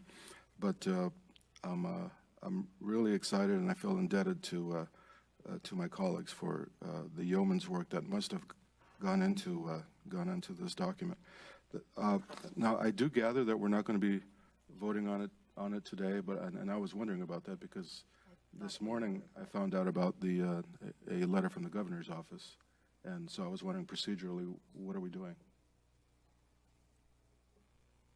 Well, I mean, it is here on the agenda and could be voted on if people thought that was wise. It could be voted to stop the ad hoc committee if people thought that was wise.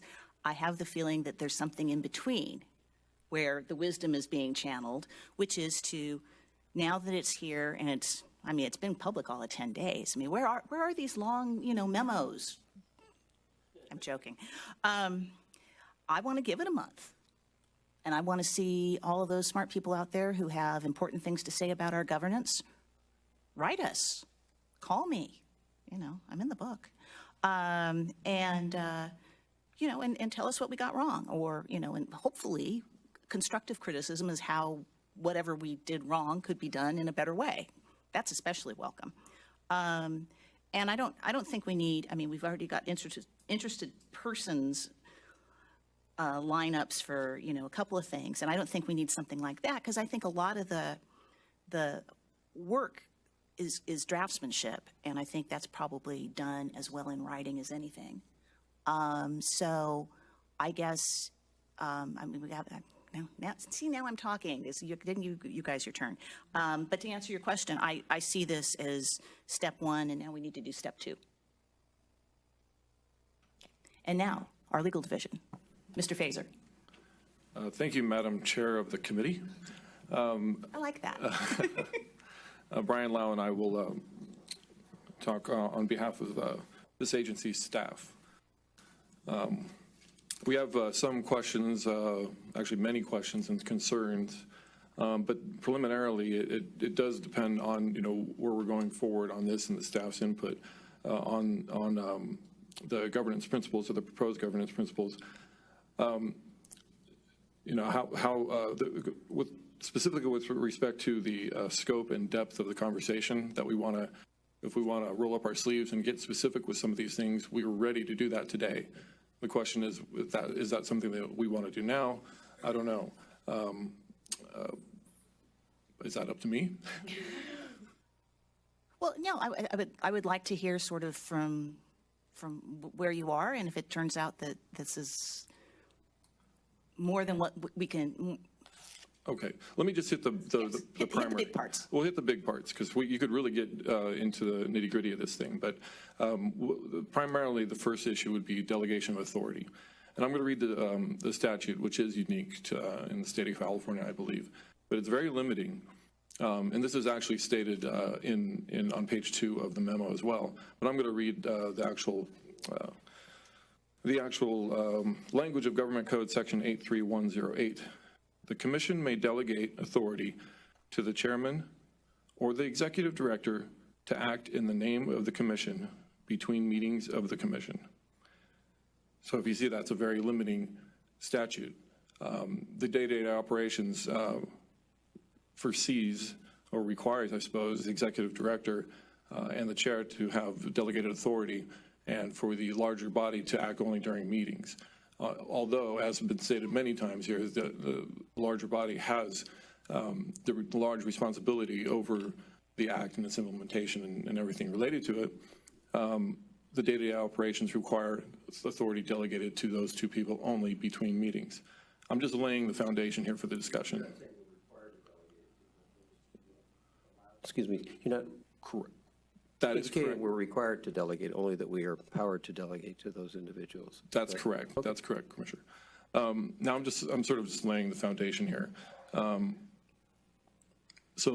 We have some more questions, I suppose, and statements or legal advice at this point, because we have sort of a lot of questions about how a lot of things are going to play out with this proposal. So the first question being, do standing committees have delegated authority? The memo anticipates that they do not. Yeah, could I also indicate that we thought we had covered all of them, that the roles would be advisory only, and that any recommendations that they would carry forward would be at a commission meeting for the commission to decide for itself whether they want to adopt them or not. If we missed one here and there, we'd like to know, because our intent is that they only play an advisory role to the commission. Right. And the word state advisory and the word state recommendations to the larger body. But in practice, as a practical matter, how some of these things were going to play out, it seems an impossibility to have some sort of authority that's going to be used by the smaller committee, advisory committee. In what way? The primary one would be reviewing of advice letters. And I don't know, Brian, if you want to address this. I think ultimately, we're just concerned with the scope of some of the language in here and how that would play out in the long run. We understand that the memo lays it out as advisory committees, but at the same time, there's a lot of language within the memo that we're concerned with. It talks about the Law and Policy Committee recommending criteria to limit the scope of letters. And it also talks about it in the sense that we realize it would be too problematic to do this on a monthly basis at commission meetings. So this committee is set up to help facilitate the process in between meetings. So while it does purport to only provide them advisory authority, we're somewhat concerned that there's something more to it. And we're just trying to figure out the scope of that. There's other language. I believe it says. Excuse me, would you mind if we just take that? Okay, no problem. At a time. On that specific issue, what we were hoping to do is facilitate this while still providing oversight. So in other words, if that committee saw something that was about to go out that they thought the commission did not feel was appropriate, they could, send that advice to the commission. And what that might delay, the release of that advice letter, or it may not, depending upon the regulations or the policies that are adopted by the commission with respect to that. Then the first job of that, with respect to that subject matter, would be the committee would recommend a policy for the commission to adopt that would govern the procedures over those things. And it may end up being one which it doesn't hold it up, or it may be one that our concern would be you'd have to be holding it up until the commission can deal with it. And that's something that's, in other words, we're not talking about a veto by a committee, because they're not empowered. They're not our intent for them to be empowered to do that.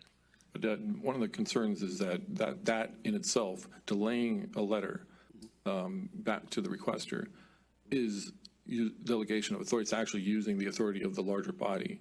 Just that act of saying, do not send this, we are going to make the recommendation, or we're going to bring it up to the larger body, that's improper delegation of authority. Well, maybe another possible way that this could be construed and implemented, and that is that the subcommittee goes, you really shouldn't send this.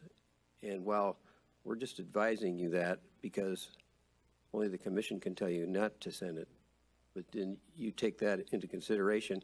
You still want to send it out, you still send it out. But right, but that's that's authority. But what would likely happen as a result is the full commission may be saying, yeah, the committee was right, and you pull it back. Which, by the way, can happen today without a subcommittee, without a committee, excuse me. Yes. Any commissioner, doesn't he have to do, like, we got a batch of them, we haven't got to that part yet, but we could order that be pulled back, one of those letters, and that would be what has to happen. We could even potentially wait till next year to pull one back when it's brought to our attention. That power rests with the commission, and all we're trying to do is provide a process where it can be facilitated to be done smoother and still provided more oversight than we have today, which is nobody looks at them and hopes that it's all right. Which I think which we understand. I think where we're uncomfortable is we're talking about this is what we're going to do moving forward based on these policies that are yet to be created. So we're really concerned with the idea that right now the memo has suggestions to us that look like we're not sure that that's going to play out advisory or not. But until those policies are in place, it's really hard to address where we're at and where we need to go. So we're really in preliminary thoughts about this. Can I interject real Final quick? conclusions whatsoever. I'm sorry? Mind if I interject real quick? Sure. Well, they have to be advisory Right. to be standing committees under our structure. So let's move off of that onto your next topic. Okay. Thank you. And I'll just say sort of parenthetically that there's a 21-day requirement to turn it around by statute, not regulation, but by statute. So that's something to consider as well, because you'd be interfering with that statutory requirement. And I don't want to belabor this. I mean, we could go down so many things here. Just questions. I'm sorry. It's not a criticism. It's just clarification. Go ahead. Commissioner Hayward, can I, were you going to? No, not yet. I feel like we started out hoping that we'd get some big points, and I feel like we've gone and done a dive into almost a line editing situation, and that's fine, but that's exactly what I want you guys to come up with next month, okay? And everybody else. So if you've got like a big sort of, oh my God, there's fascism here, or something like that, and show me where, because that would be kind of surprising. That's kind of where I'm at this afternoon. Okay, the first one is delegation of authority, and there's questions in there, and we could go nitpick. But that was the sort of a good example, was the advice letter. So the second one would be whether or not this must be adopted by regulation. And that sort of relates to what we're talking about in terms of timing and what happens next month, or however the timing of this is going to go. I'm going to read, and this statute actually came up last month, but I'm going to just read the relevant portion of it because it's important. And this statute is Government Code 83112, governing rules and regulations. Again, not adopted by the legislature, but by the people of the state of California. The commission may adopt, amend, and rescind rules and regulations to carry out the purposes and provisions of this title, and to govern procedures of the commission. So adopt, amend, and rescind rules and regulations to govern procedures of the commission. So this, I would submit that the original governance principles in 2001 should have been adopted by regulation. And I'm going to just read the last part of it too, because it's relevant. Second sentence, these rules and regulations shall be adopted in accordance with the Administrative Procedure Act and shall be consistent with this title and other applicable law. That's very explicit and express and pretty clear. And in this case, and in the case of the original governance principles, you had a set of rules that were governing the procedures of the commission, and that's what these are. They're governance principles. I mean, by definition, that's what they are. So it is staff's position, again, preliminarily, that a regulation is required for this governance principle, for these governance principles, and should have been required for the original. So that's as close as I have to fascism. Commissioner Hatch? Yes, thank you. Are you contending then that we shouldn't be abiding by the original governance principles? No, because those were adopted as a policy within the FPPC. I'm just saying that It's an internal document, right? This is well, okay. Well, I mean, I think any policy we have within the FPPC has to be by regulation. I don't think that's what this is saying. This is pertaining specifically to rules governing the procedures of this commission. And you can't get more clear than that. Okay. So when the commission back about 20 years ago decided to repeal the compensation regulation and put in its place a policy, then they were probably violating the law then too? Well, I don't know about back then. I think we've already gone over that quite a bit. And Well, I'm there just was trying to get a there was an context. APA It's like- exception that we thought applied that certainly doesn't apply in this case. And it fit very squarely with the compensation issue, which it does not now. Well, So, and by the way, I would imagine that you will be following that policy. The agency will be following the policy that was adopted last month. So not everything has to be done by regulation. okay, my point is, back in, I don't know, August or September, when I first began to raise the subject that this policy should be reviewed with an eye towards updating it or modernizing it, and I didn't get anything out of legal back then about this distinction about regulation versus policy. Kind of seems, Well, with all due respect, and of course, anybody from judicial branch knows that when you say that, something else is coming. But seriously, with all due respect, I don't believe that legal was asked about our position on these issues that I'm bringing up right now: delegation, regulation, and the third one is Bagley-Keene. Those are the primary concerns that we have. okay, give me Bagley-Keene. Oh, I'm sorry, Madam Chair. I just, I don't think, I don't right now have a problem with putting this in the regs, and I think that might actually be really healthy, because it's harder to lose a document when it's codified in the regs.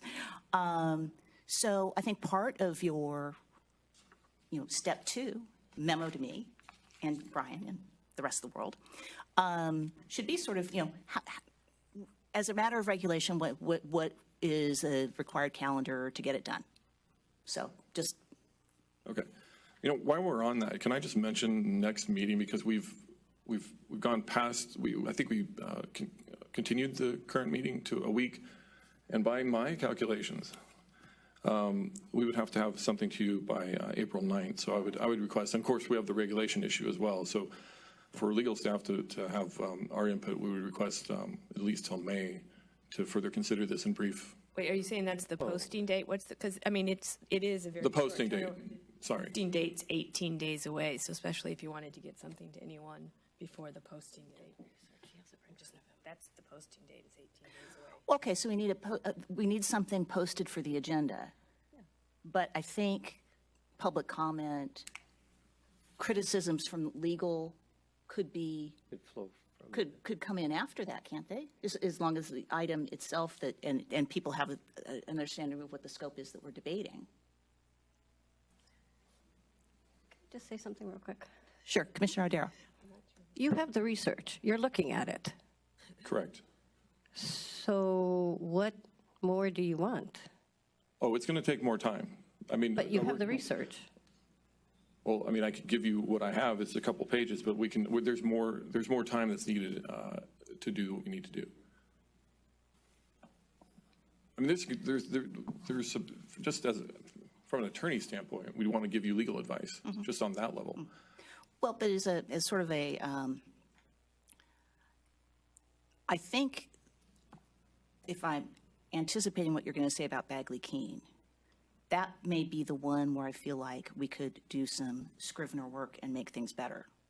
Because I think I know, because, okay, we talked.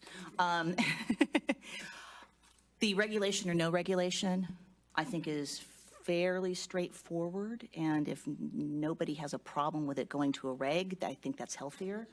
And the delegation one, I am just going to stipulate that these standing committees are advisory, and if they act in ways that are not advisory, they've gone beyond their, so I wouldn't spend a lot of time on that. I'd spend more time, I think, on Bagley-Keene, because I think that's the place where we've really got some thinking to do.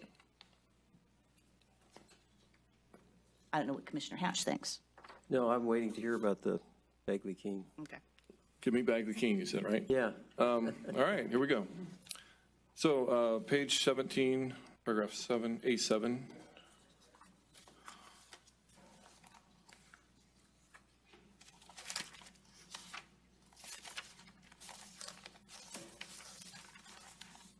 So the joint recommendation of the legislative and budget committees,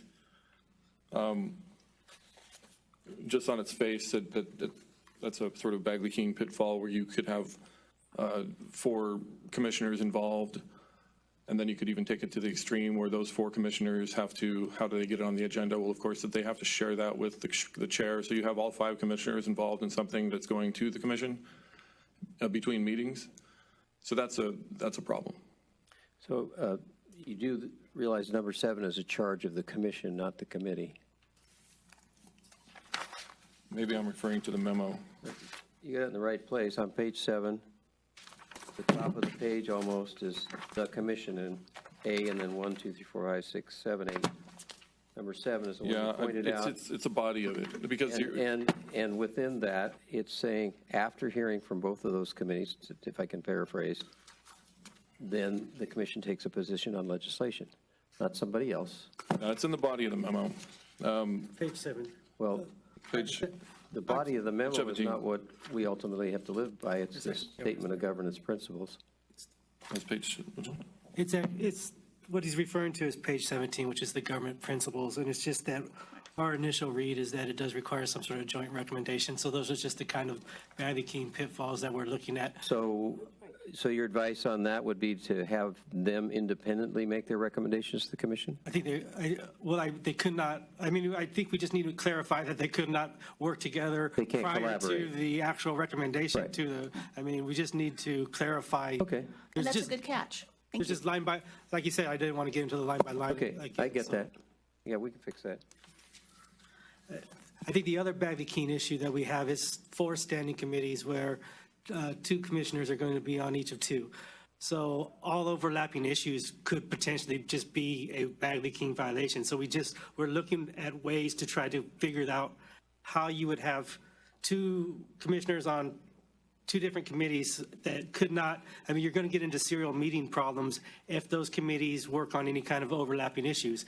If you have 2 commissioners sitting on a personnel committee that needs to look at the budget that's going to be required to fund another position, those 2 commissioners would be violating Bagley-Keene if one of those commissioners also sat on the budget committee and had shared information back and forth as far as the budget necessary to fill the position. So we're just worried that the structure of this can lead to very Bagley-Keene pitfalls. We haven't identified all of them. We're just kind of, on a preliminary view, those are the kind of issues that we're considering. I hope you don't mean that it's impossible to do this, it's just rather there's a different way that you might want to do it without throwing in the wastebasket the concept of. No, we have ideas. We just want to have those conversations about different ways of approaching this and see what we can come to an agreement on. Right, and what I'm asking you is to not think that it's impossible to have standing committees operate effectively without violating Bagley-Keene. I don't think that's the case. That's a draftsmanship issue, that we make sure that those overlaps are. No, we're not making any. Those are just the things we're trying to have time to consider.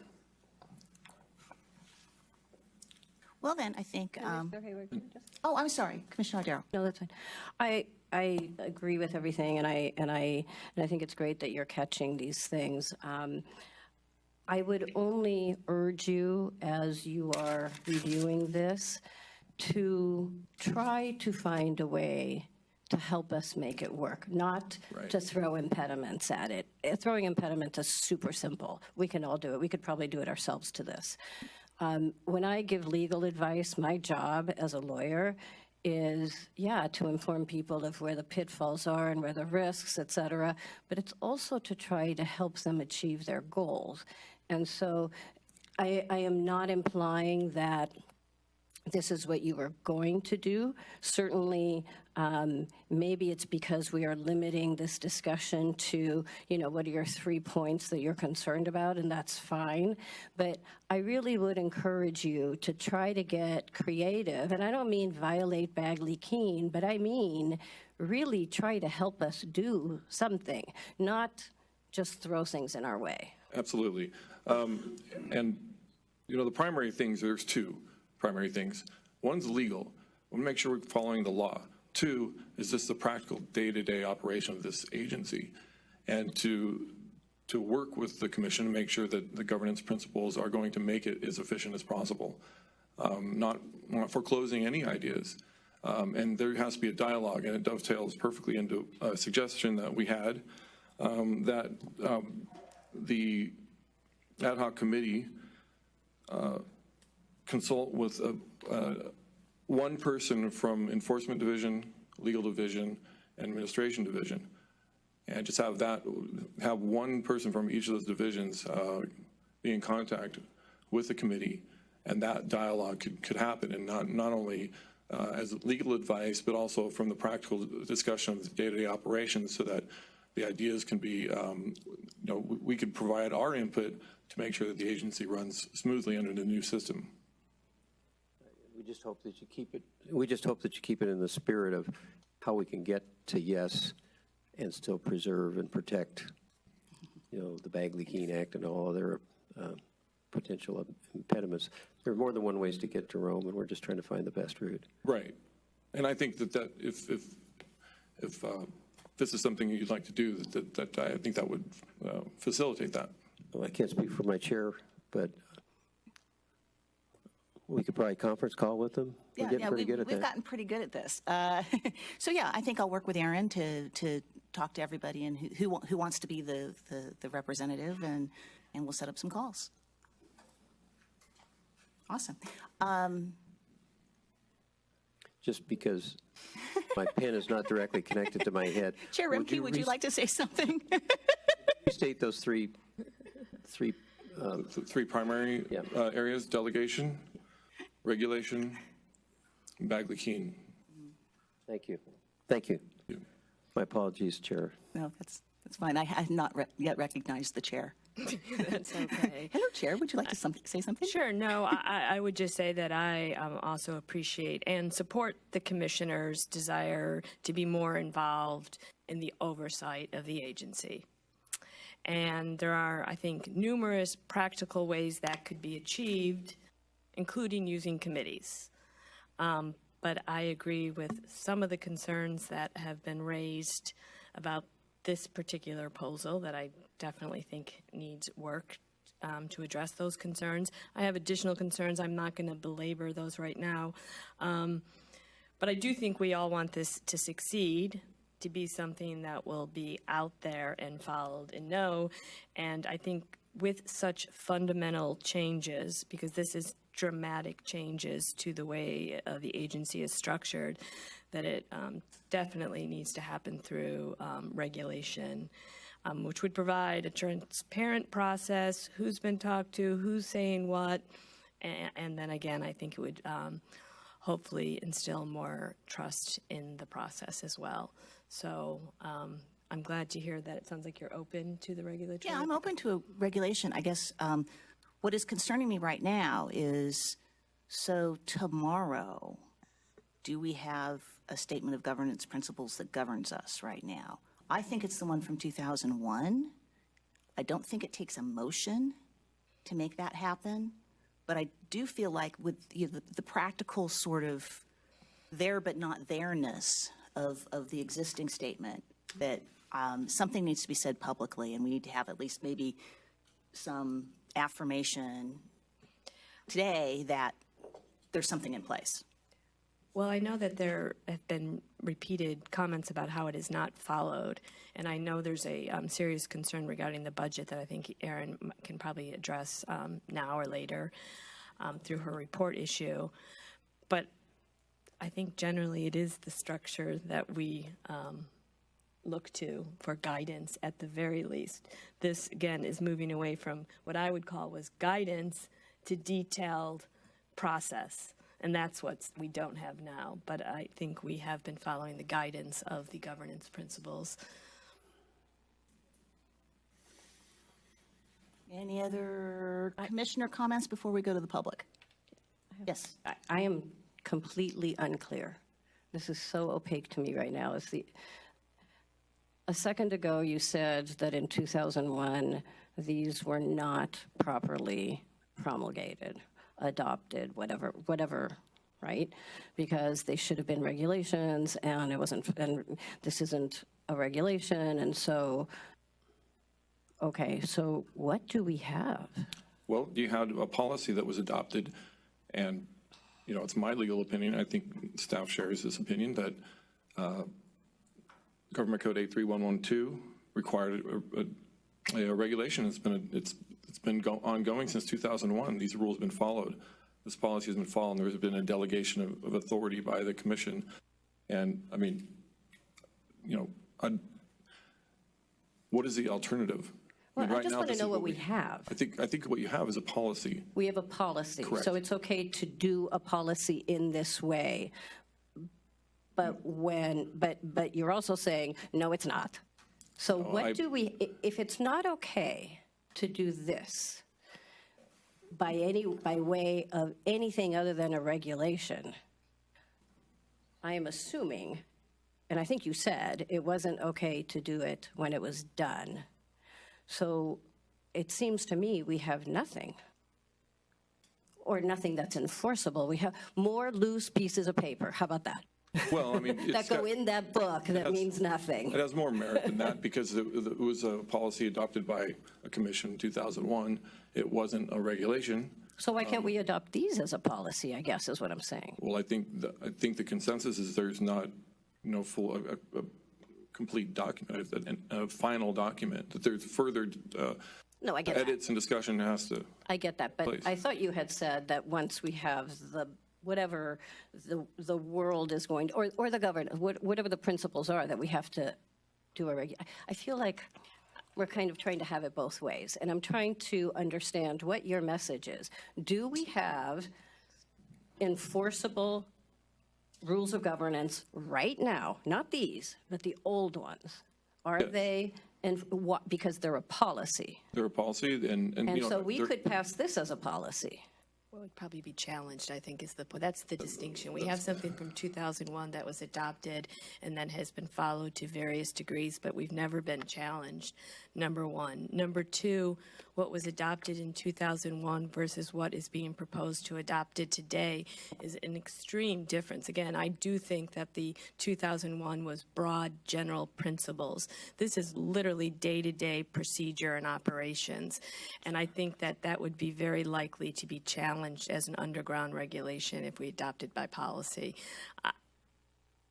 Is that a fair assessment at all? I was about to say that, yes, we do think that the proposal right now goes much further than the 2001 statement. So that is one other additional reason why we believe this one is best done through regulation. We're going into areas of advice letter procedures, which is already provided for in regulation, which are public general procedures. Yeah. So this does go much farther than the 2001, so which is one of the reasons we're advising regulation at this point. So to the extent that we elevate this to a regulation, then we really can mess with the advice letter process. Whereas if we do a policy, we're limited in what our options Except some of the advice letter stuff is by statute. are. Oh, I thought you said it was by right. He just said. There is a regulation There's a reg too. that lays out our general procedure at this Procedure, point, right. but there is also statutory provisions that Right. for the advice letter. And I think that's the benefit of doing this by regulation. Anything that's inconsistent can be resolved. If there's a consensus that I'm beginning to sense that we should do this as a regulation, then I would propose that we adopt a motion now that would put this on the agenda, re-agendize this for next month as a regulation, so that whatever changes we take from then on, we're doing it under that regulatory process. I do not intend to waste my time for another couple of months fine-tuning a policy that we are not going to be able to adopt. So I ask you all to think about that for a moment, and let's not waste a lot of time. If it's a consensus that this should be done as a regulation, then let's do it now. And then now when I say that, I don't mean adopt it and vote on it today, but schedule it under all the Bagley-Keene rules so that it can be heard as a proposed regulation. And then we can continue to take the input and fine tune this product that can be adopted as a regulation rather than diddle ourselves for a few more months as a policy and then have to start the process all over again. Oh, I agree. I think it should come back as reg. But you know what? We haven't heard from the public yet. And there have been people who have been point. patiently sitting here. And so I'd like now to open up the floor to public comment, if anyone wants to talk about FPPC governance.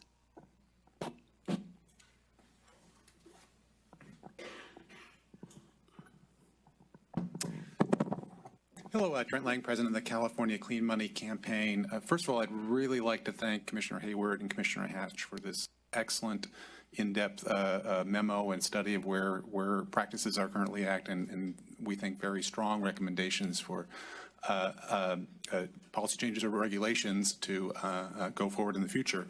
The work the Commission and the Commissioners do is extraordinarily important to the people of California. What this memo makes clear is that in current practice, the full Commission hasn't always been as involved as it should be in the Commission's activities. I want to actually give a hard example of this. We can attest to this as sponsors of the California Disclose Act, as described in our letter to the Commission in October 18th of last year. One key point from that letter was that in our experience and the experience of legislators that worked with us on that legislation, there was a general feeling that Commission staff was lobbying on the legislation before the Commission took a position. For example, staff broadly released a statement of concern on AB 14, that version of the Disclosed Act in February, that ended up in the hands of the bill's opponents. And that was 8 months before the Commission actually even heard the staff's recommendation to oppose the bill.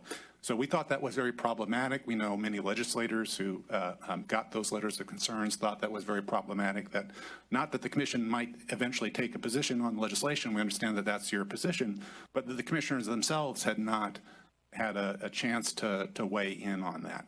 So with that as an example, we think it would benefit the Commission and the public to have the commissioners generally much more involved, specifically on legislative involvement.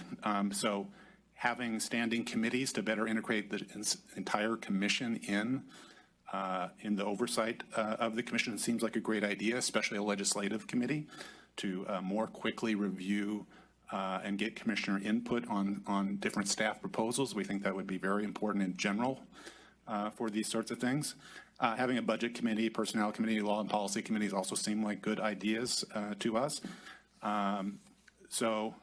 In general, we certainly understand this being a very major change in the governance of the Commission, that it makes sense to look a little bit more to make sure that you're getting all the details right. But I would say that we believe that somebody that is, as an organization that has had great involvement with the Commission, is likely to continue to, that these could benefit the public and your interactions with the public stakeholders and the regulated community very much. So we therefore support these general revisions and look forward to hopefully final improvements and then maybe going into place. Thank you.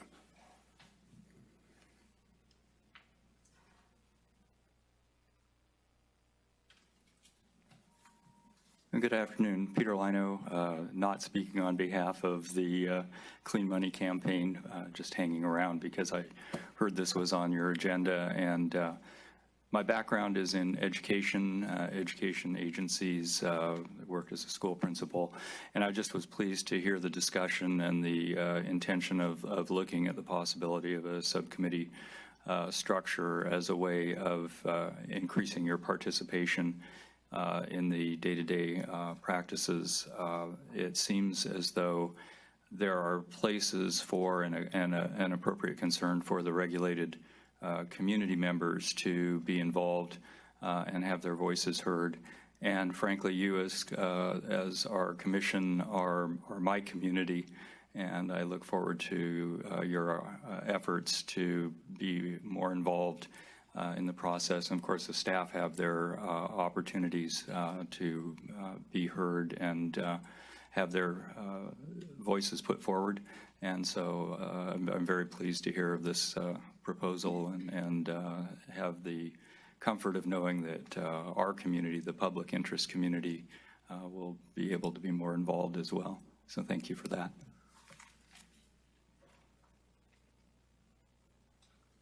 Susie Arnett from Stockton, California, Zone King County, and I feel that your commission is very important, and I really want to thank you for all of your due diligence and all of the work that you put in, and I just want to support the revisions of your commission. Thank you very much for all of your hard work. Thank you. Hi, Lynn Heidekover from Menlo Park. I'm glad that you are reviewing all of your practices, and you have a difficult job. You cover a lot of areas. I particularly like the idea of the legislative committee, because when we have an important bill like 249, you guys are the ones that should be deciding about it. That's just my feeling. Thanks. David Donaldson, Santa Clara, clean money activist. I support Trent Slang vision. I'm with you guys on that.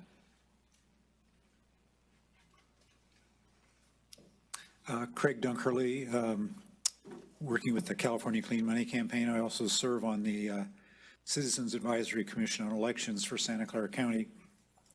The more activist work that I've done over the last 13 or 14 years, the more I've come to appreciate the work of commissions and staff.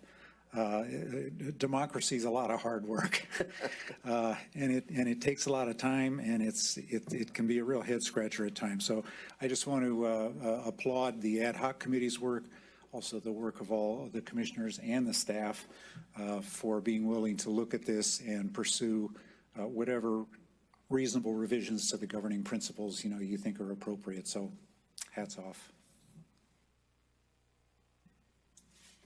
Nancy Neff from Palo Alto. I'm also a member of the Unitarian Universalist Church of Palo Alto, which one of its beatitudes is, "Blessed is she who writes the first draft."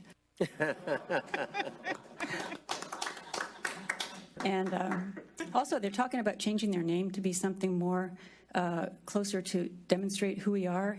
They're talking about Unitarian Universalist Community of Palo Alto or Congregation of Palo Alto. I said, how about Unitarian Universalist Committees of Palo Alto? Anyway. So at the risk of making you the Fair Political Practices Committees Commission, I am just in support of this whole standing committee idea, and particularly the legislative committees.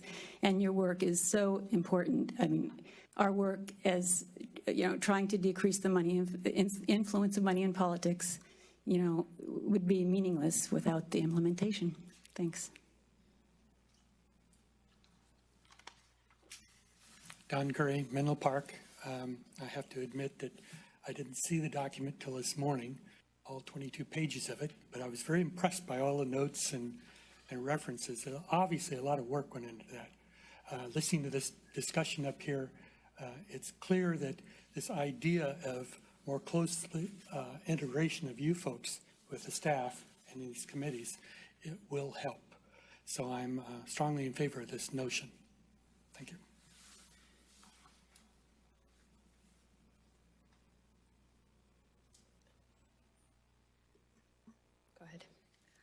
All right, then. I don't know that we need a motion. I don't think so. If we just get an understanding of what you're going to do next as Yeah, the ad hoc committee. I think we will talk to folks here, using Aaron as a coordinator. Encourage people who know a lot about this, including the people watching at home, to send us your comments. Can I just, on that, which I agree with, will those then be attached to your next proposal or as part of a memo, just so we all have the benefit of who's ever reaching out to you individually? Oh, sure. Yeah, that'd be great. That's a great idea. I mean, they're all public records anyway, but sure, we can make them easier for people to see. So yeah, be warned that if you write me something, the world could see it if the world wants to. The world tends to like to watch reality TV instead of read about campaign finance. So I'm not sure you have a big exposure there, but nonetheless. So yeah, so soliciting more comments, reaching out to folks here, reaching out to legal. I mean, we don't have to be like holding back our cards. I mean, let's chat in the next couple of days, maybe. And then come forward with an agenda document next month, which if we're going the reg direction, might be something that looks like a draft reg. Not that it is the draft reg that we will go for, but at least we could start thinking that way instead of continuing to write long legal memos, which I'm frankly really good at and I can do. And so we'll have an agenda document next month that maybe will take another month to clean out because, as people were saying, it's a short time frame. Yeah, it's a short time frame, and it has to be a pre-notice reg, right? Yeah, it would, we couldn't get anything up for like an action on a regulation. Okay, yeah, no, then it's a. I'm sorry, I was just saying we couldn't get anything up as an action item on a regulation next month at all. It wouldn't meet the OAL deadlines. We can get a discussion item up and possibly a draft if, depending on how our conversations go.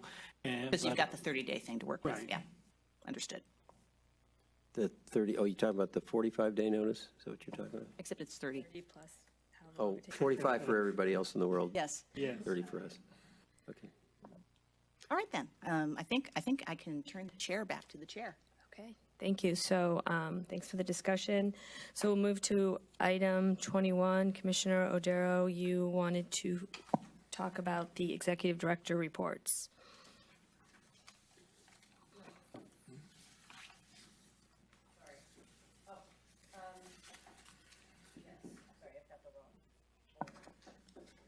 Sorry, I've got the wrong order.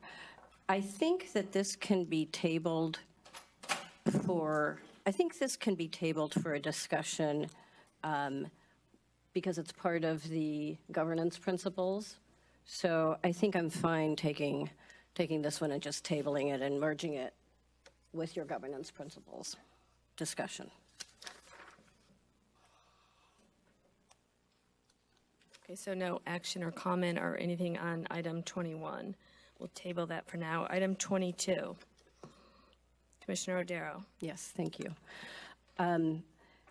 So I asked for this item to be put on the agenda because I had concerns regarding how the agendas are being set. That was before I grew even greater concerns over how the agendas are being set because of how the March agenda was set. My memo is really, pretty straightforward. I think it tells the story. I think it has what everybody needs to see what we've been going through. So I'm not going to belabor that discussion, but I do want to talk a little bit about why I think this is important that commissioners have a say in how the agenda is set. And what it says. To be clear, as I said in my memo, I strongly believe that control of the agenda means control of the commission.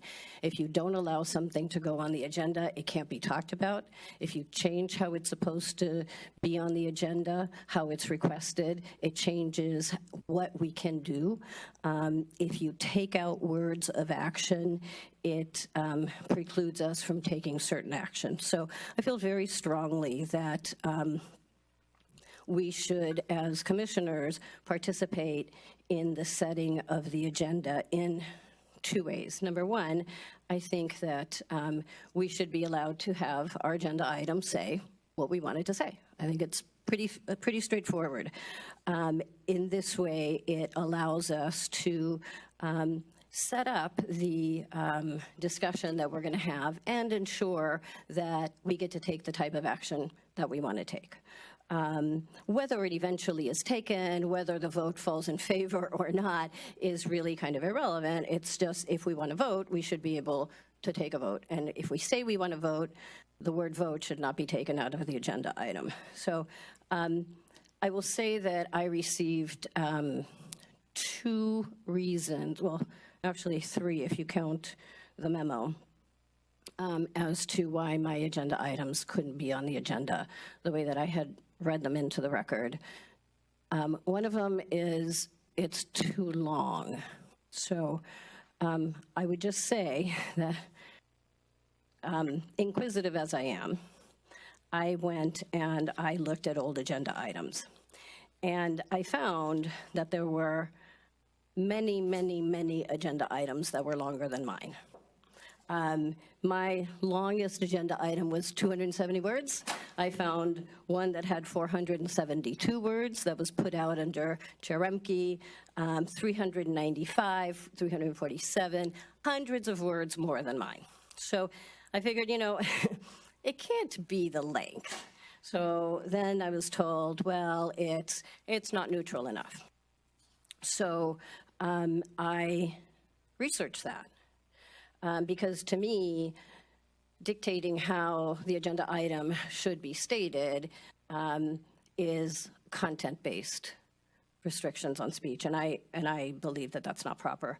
So I looked for some kind of rule that said that agenda items had to be neutral, and I found nothing. There's nothing in Bagley-Keene that says it, although you guys are the experts. I'd love to hear where you found anything like that if you did.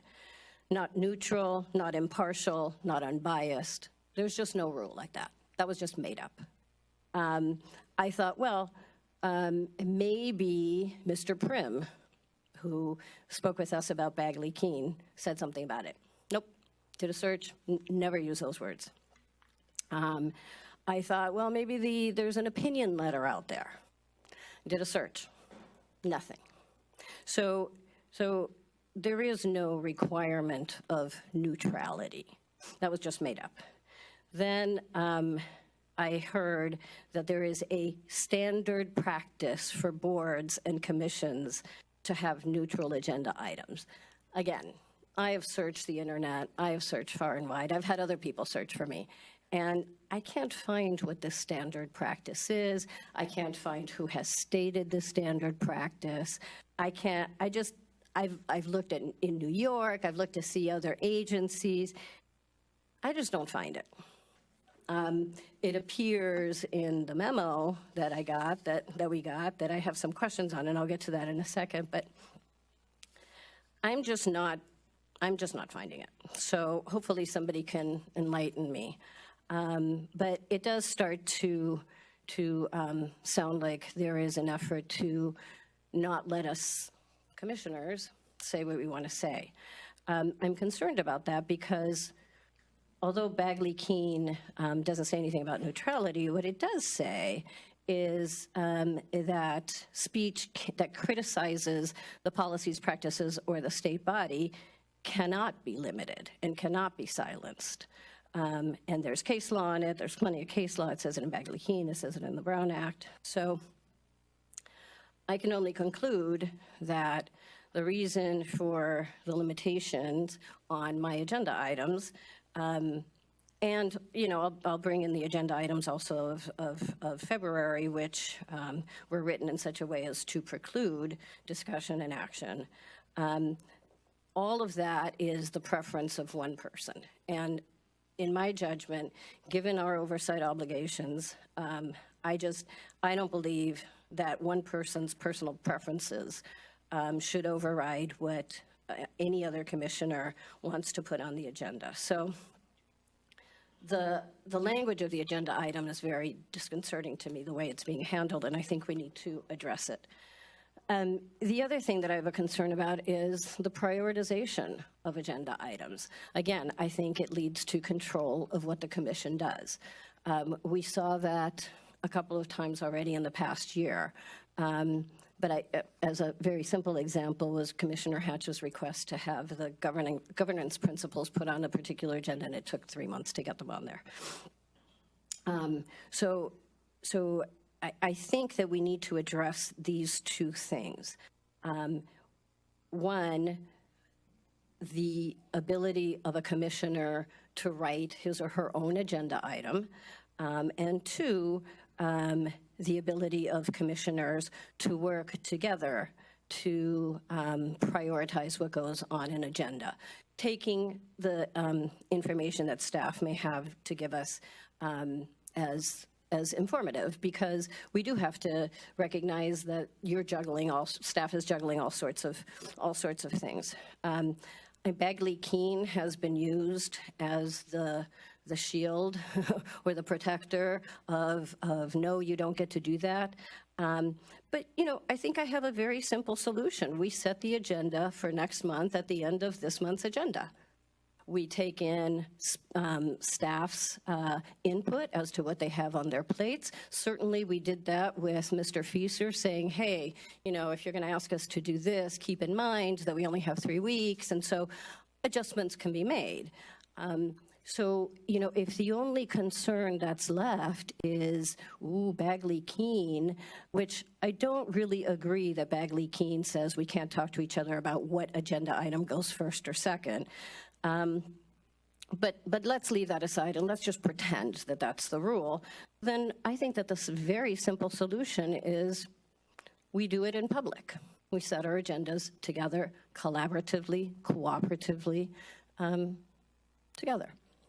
And if something happens along the way in the month that some kind of an emergency that was unanticipated, then there are other ways of dealing with it. But I think that the first pass should be an effort by the commissioners.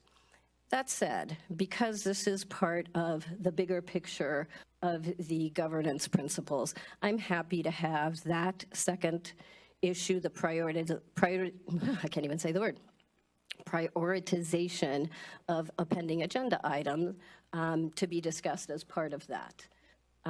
So I can kick that. But in the meantime, I also believe that the language for setting the agenda, or the language of agenda items, should be part of that bigger picture. But given where we are in the processing of that bigger picture issue, where now it's going to go into a regulation, which I think is perfectly fine, but as a result is going to take more time, I would ask just the courtesy of allowing, as we were instructed by the chair, but actually allowing us to write our own agenda items, just as a courtesy until this issue is resolved through the bigger picture. So that is what I would ask. I believe you had questions for. Oh, I did, yes. Mr. Fazer.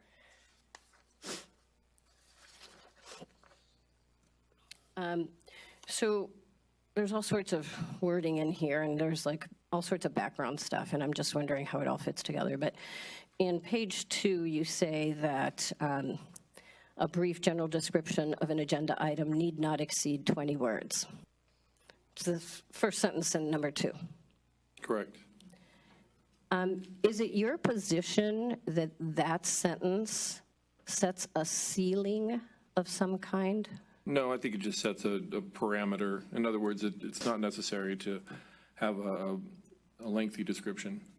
That's all. But it doesn't set a ceiling. No. Okay. No, I mean, if you And so how do we determine? 21 words, and you're not going to be taken to jail.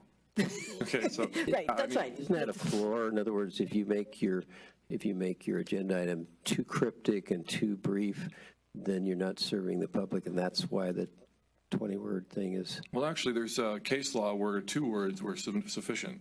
I mean, there's lots of case law on this description that usually comes under the Brown Act, but I think the intent of the statute is to keep it within a reasonable amount. I don't think the word so much at the low end of things, believe it or not. I see what you're saying. It seems like I read it in case law as a sort of a minimum to comply. In other words, if you by making it brief, you can't make it super brief to the point where the average person can't tell what's on it. It has to be descriptive, sure. Yeah. And if it takes more words to do that, then that's not going to be barred by the law. Right. I think it's just a general parameter of the legislature saying that generally it's not going to have more than 20 words, generally speaking. That probably is like a majority of the time. Doesn't have to, but may. Need not. Need not. Yeah, I'm not going to speak for the lawmakers. Yeah. I'll just say what they said. So I have a question for you. Who is the arbiter of what is too long?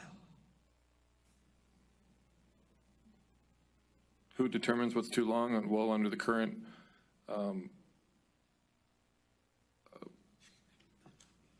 governance principles, that would be the chair. No, but I mean legally. Who is the arbiter of what is too long? Well, if you want to take it to litigation, you get to appellate court, and which is what we have as guidance. As I said, mostly on the Brown Act, but it's related, so it's relevant. So I suppose the answer is the courts. Right. Okay.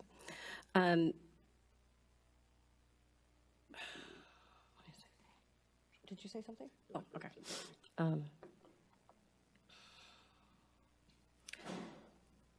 So on page 3, at the very last paragraph, you say, as a practical matter, decisions regarding the content of an agenda should be made by one person in order to avoid violating the Bagley-Keene Act.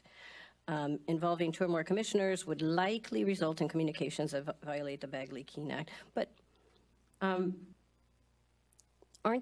doesn't that sentence presume, doesn't that concept presume that that we're going to create some kind of a serial meeting, some nefarious serial meeting?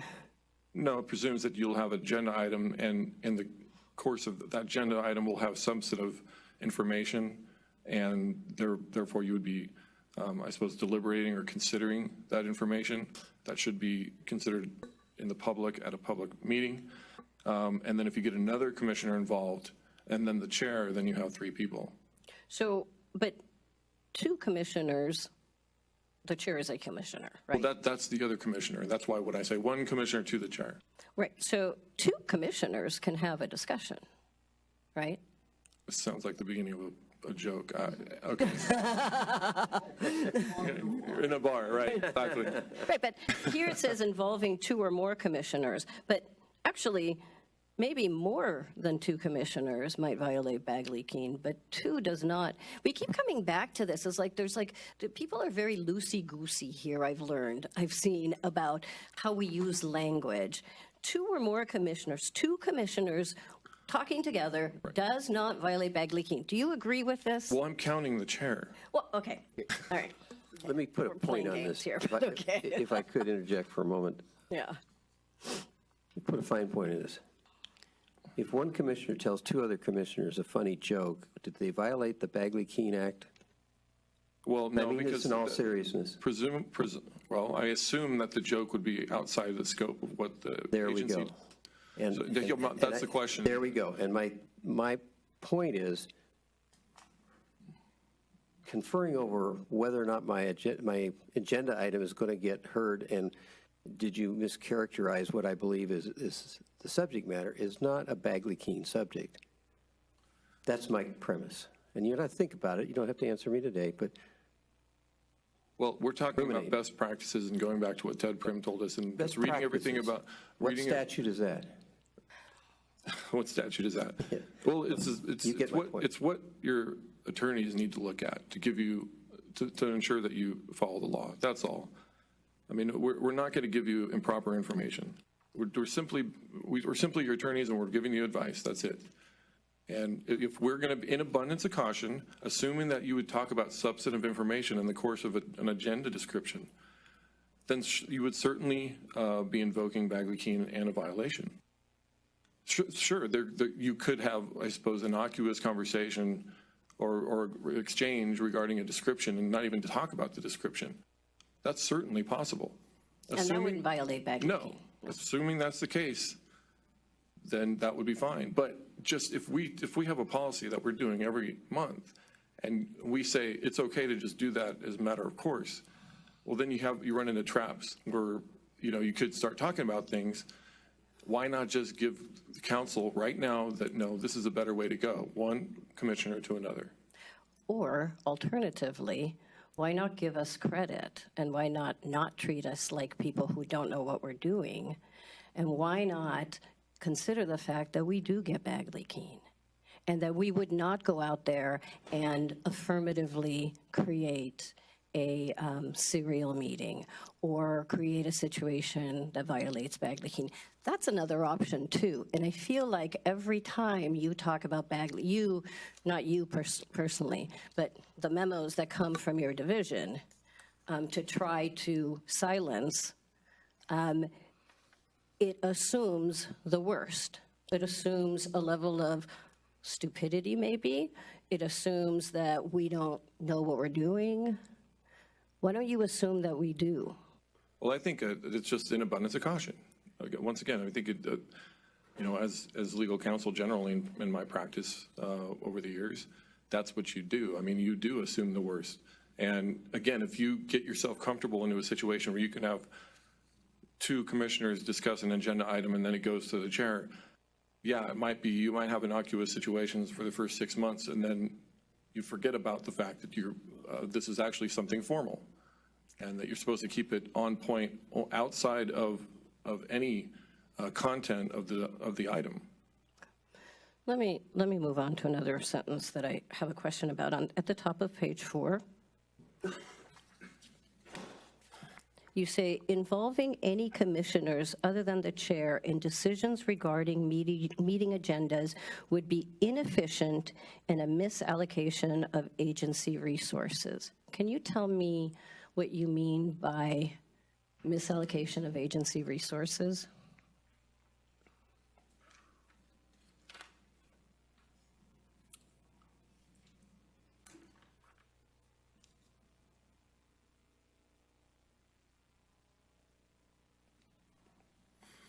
I don't know how else to say that.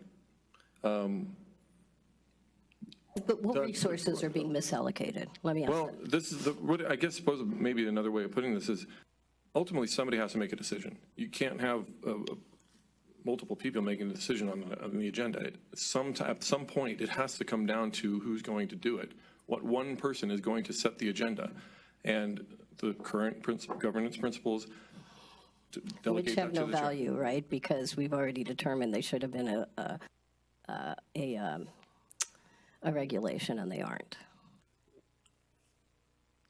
Are we going to have that discussion again? I think we discussed that. Excuse me for interrupting, but, you know, the chair is also supposed to be doing this in conferring with those who would like things on the agenda. It's not like they do this on the blind. You know, headphones on and, blinders and say, I can't talk or listen to anybody because it might violate Bagley Keene, but I'm going to put together an agenda and somehow are going to figure out that you want me to put a particular item on the agenda. That's not reality. And to say that I'm going to put the guardrail a little bit further into the highway in case you get too close to it, get too comfortable, get too close to it, that's not, you got to draw the line where the line's supposed to be and then make sure that we understand it and then we comply with it. But don't set the boundary further in to prevent us from even being able to do our work because you don't want us to get too used to being up against that guardrail. And that's kind of what I'm hearing from you. My apologies. That I don't know how to. I'm not understanding what you're saying. You're using an analogy. Well, can you just tell me what you're saying? You said that yes, certain things you could do, but you might after a while get too relaxed and then violate the law. Well, that could happen at any level. Correct. Yeah. So you're like preventing him from doing things that by law we can do, or advising us not to do things that we by law can do, just because we might get too comfortable with it. Let me just put it this way. The legal division of this agency, and I think I could speak for the legal division, doesn't want you to violate Bagley Keene. We want you to comply with the law. I think everybody agrees with that. And that is what this memo is about. That's it. Well, there's no agenda to it. There's no conclusion that we're trying to reach. We're simply following the law and citing the law. Well, what I equated, what you defended earlier was that if the reg says or the law says you can't get within 6 inches of the wall, you then tell us best practices you should never get more than a foot from the wall. Therefore, reducing our maneuvering room to do our job. No, and that's the kind of sense of the advice I was hearing earlier. But that's actually not true, because if I were to give you advice, from a licensed attorney saying you and another commissioner and the chair can get involved in something, that right there on its face, it could be a violation of Bagley. And I say could be, It but depends upon what you're talking about. And the kind of advice I would expect to get from you is what kinds of conduct and conversation are not within Bagley-Keene and which ones clearly are. And I believe that trying to get something, the chair's attention to put something on the agenda so that it can be considered is not covered by Bagley-Keene. And, you know, show me a case. If I start to talk about the substance of an item that is going to be on the agenda or that I reasonably could presume will be on a future agenda, that is a violation of Bagley-Keene. But you... Well, even the exchange that's part of this matter on this item, that's an exhibit or documents relevant to this matter is an example. So it's just, it is something, best practice was something Ted Prim used, and that is something we're recommending. Look, I'm not... Wait, are you saying that the exchange where the exhibits violate Bagley-Keene? No, I'm talking about there's discussion about the agenda item itself. I don't understand. I don't either. Well, okay, hold on. The words came, hold on. The words came out of your mouth, so tell me what you meant by them. There are emails attached to the memo. Mm-hmm. It's a part of this item. Yeah. And I mean, I haven't read them all, but I think that they have some content. Not all of them. They have content? They're about the substance of what's going to be in the description. It's about the language of the item. Oh, okay, we'll have to agree to disagree on that. Right, but you're talking about what should be in there and what's an argument and what's not, and what I didn't say anything about what's an argument. Okay. But, were you finished? Yeah. Okay. So let's look at page 5. If you'd like me to just change my conclusion, I can tell you that I'm not going to do that. I'm not asking you to change. I don't know what No. I'm not asking you to change your conclusion. I'm just putting on the record the questions that I have about your legal analysis. Thank you. That's all. So when we talk about on page 5, meeting high ethical standards that exceed legal minimums, so that to me is unclear. I don't know what that means because, so how far do we have to go beyond what we are? This is back to Commissioner Hatch's question of, 6 feet and a foot, 6 inches and a foot, right? How far do we have to go to meet this standard? And who says? And who is the arbiter? And on what authority is that person the arbiter? Because there's no case law on this. Well, I think this is a self-imposed under the, don't want to cite it again, but the governance principles again. And that's what this is quoting. But what does it mean? And just the notion of just being an ethics commission, which this is. Sure. And the notion of having higher ethical standards and therefore maybe having that extra buffer so that we don't violate Bagley-Keene. And I think that's what this point is driving it home, is that, look, there could be things where you could get right on the edge and you have a likelihood, a possibility of violating the law. But why don't we just put it here where you just have direct communication between one commissioner and the chair? Yeah, and I understand that, but the answer to why not put it here is because this here ties our hands. And that's the point, right? At what point is that ethical standard line that has to be exceeded? Who drew the line? Where is it? Who says whether we exceeded it enough, right? I mean, those are questions that I don't have an answer to. So if I don't have an answer to it, how do I meet that standard other than saying, 6 inches? Oh, and Mr. Fazer says 12 inches? I'll go 18, right? 18 doesn't let me do anything. 12 ties one of my hands behind my back, right? And maybe 9 would have been perfectly fine. But the problem is you're deciding where that 9 is to the detriment of 4 commissioners. And so that's a problem. I don't know what you're looking for, but, you know, in this discussion, I confirmed that you could have, say, a joke, as Commissioner Hatch said, something that's an exchange, it's unrelated, just innocuous, has nothing to do, nothing else, but please put this on the agenda, and that's it. And as we all sit here right now, that's not a Bagley Keene violation if you have two commissioners and the chair involved in that kind of exchange. Well, that's all we're talking about. What I would like just some clarification, and it's 4:25. We still have another staff report, future agenda items. I believe there's an advice letter that wants to be discussed. So is there a proposal? Are we going in a direction? I mean, we could drill John all day. I think there just may ultimately be a disagreement on Bagley Keene, when it applies, and the significance of it. I know I have that disagreement with some of you, and I go along the lines that were provided by the AG's office and said, do follow best practices, don't get close to the line. Those things were said. And I do think as an ethics agency, that's what we should do.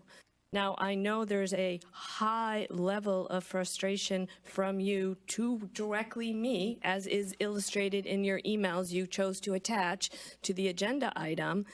But again, my goal in preparing the agenda is to comply with the law and best practices while still setting your items. I will note that your items were set on the agenda with the words "to discuss and vote on." No, so there's one that isn't. To discuss and vote on, to discuss and vote on. That's the agenda. And as I told you in the email, to confirm your concern, I had no intention of limiting your discussion or vote. Now, what I did have an intention on doing was taking out your personal, subjective opinion in an agenda item, which again, referring to the AG's presentation to us, clearly said the decision to put on an item on the agenda should not involve a discussion of the substantive merits of that item, but merely the question of whether it will go on the agenda. Big caution is not to discuss the substance, the reason that it ought to be on the agenda. You need to stay away from that part of the conversation. I felt like what you had read into the record the last month was a personal, disputable opinion about why your matters should be on the agenda. I put each of your matters on the agenda with the full description of your requested action. So we are here to discuss it and vote as you see fit. But I think we're just going around and around beating each other up on something we clearly disagree about on principles of law. So, okay. So my agenda item regarding the enforcement process asked for a legal memorandum that disappeared. Thank you for doing the legal memorandum anyway. That was at my request that they do the legal memorandum as you stated in your agenda item. I requested it in my agenda item. It disappeared. So I appreciate it. Thank you very much. My agenda item with regarding the revisions to the closure letter, to an issued closure letter, which is on as a future item, deleted my request for a vote. It just left it at discussion. That's troubling to me because I know what has happened in the past. Well, this is a perfect opportunity for you to tell me. Hold on. I have the floor. I have the floor. You'll have the floor in a second. Well, you had the floor for most of the meeting, and I just think no, at some that is point we have to absolutely move on. not true, and I have the floor. So it's troubling to me that when I ask for something to be voted on, it disappears, especially when we have a past track record of trying to keep us from acting in various ways. I think enough said. I think this is going to be resolved as part of the bigger picture. But until then, and I'm going to ask it as just a courtesy, that our agenda items be left in the word that we propose them. And I would like to know if you're going to do that. If not, I'll ask for a vote. Well, number one, I would suggest that we go back and review what you said on the record or your language, and I will do so as far as that future agenda item on the opinion piece. And to the extent I got it wrong, I will correct it. So I will do that, which is all I would ask you to do, is to point out when you feel that something wasn't properly represented, and I will try to correct it. Number two, I am happy to put on the agenda item, as you state, if I think it complies with the law. I think when you read into the record the reason and substantive nature of why you were putting items on the agenda, I think that was inconsistent with the Bagley-Keene training we received from the Attorney General's office. And again, I can read the paragraph to you. And I think even Commissioner Hatch at the training said, oh, you mean we need to avoid pre-selling the issue? And so I think that if you're going to state an issue, and you need to state what the subject is and what potential action may be happening, but we need to avoid pre-selling the issue by the long, subjective agenda items that were offered. I disagree that the Attorney General ever used the word neutral, impartial, or anything related to what you're saying. The only thing the Attorney General said was that we can talk to each other about setting the agenda as long as we don't discuss substance. I'm sorry? The merits, I'm sorry. Or the merits. And I never discussed either. So that said, all I want to know is, do we need to take a vote, or will you just agree to extend us the courtesy of allowing our agenda items to go on the agenda as we write them? I'm hesitant to put inappropriate, and I would go so far as to say unprofessional language on the agenda, so perhaps we need a vote. Okay. Is any other discussion before? Any public comment? The governor has made his 2 appointments. The governor has appointed the chair of this commission. I am not prepared today to reduce the discretion of the chair and her good faith adherence to the law as she understands it.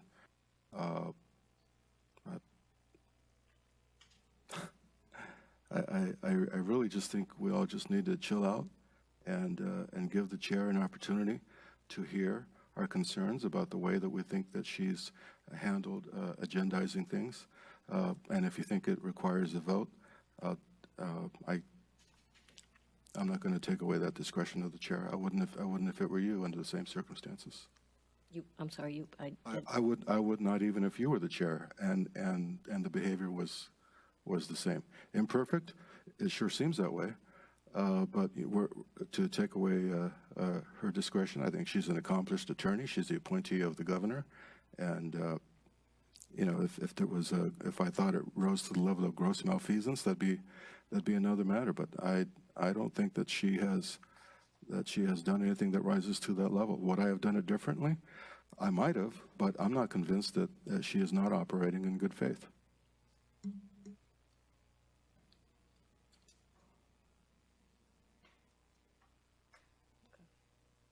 Okay, so I guess I move.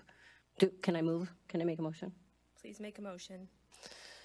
I don't have this one written out because I didn't expect that would be necessary. But I move that our agenda items, if we choose to dictate them into the record, be placed on the agenda as we dictate them into the record without modification. Question, are you talking about the description that should go on the agenda? Yeah, Just the description? Yeah, on the agenda. I would second that for the purpose of discussion. Commissioner Adaro? Yes. Commissioner Cardenas? No. Commissioner Hatch? Aye. Commissioner Hayward? Aye. Chair Rumke? No. The motion passes. Okay, so the next item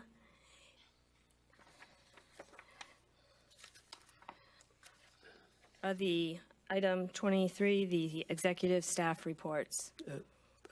Point of information, Madam Chair. Yes. I stepped out for a moment. Did we skip over 21, or did you just do it so quickly?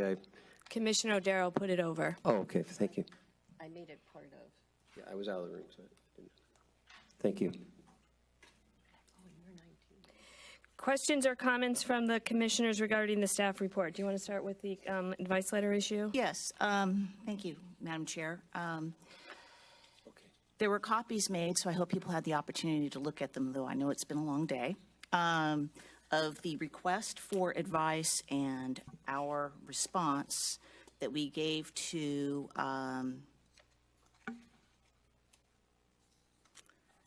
well, basically, ultimately to Tony Mendoza through his counsel, Cassandra Farinini.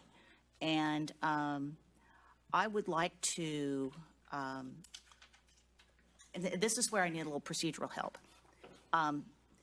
My problem with this is that we've basically, it seems to me, responded to a not very detailed letter with an answer that betrays in several places that more detail would be helpful, but then comes to the conclusion that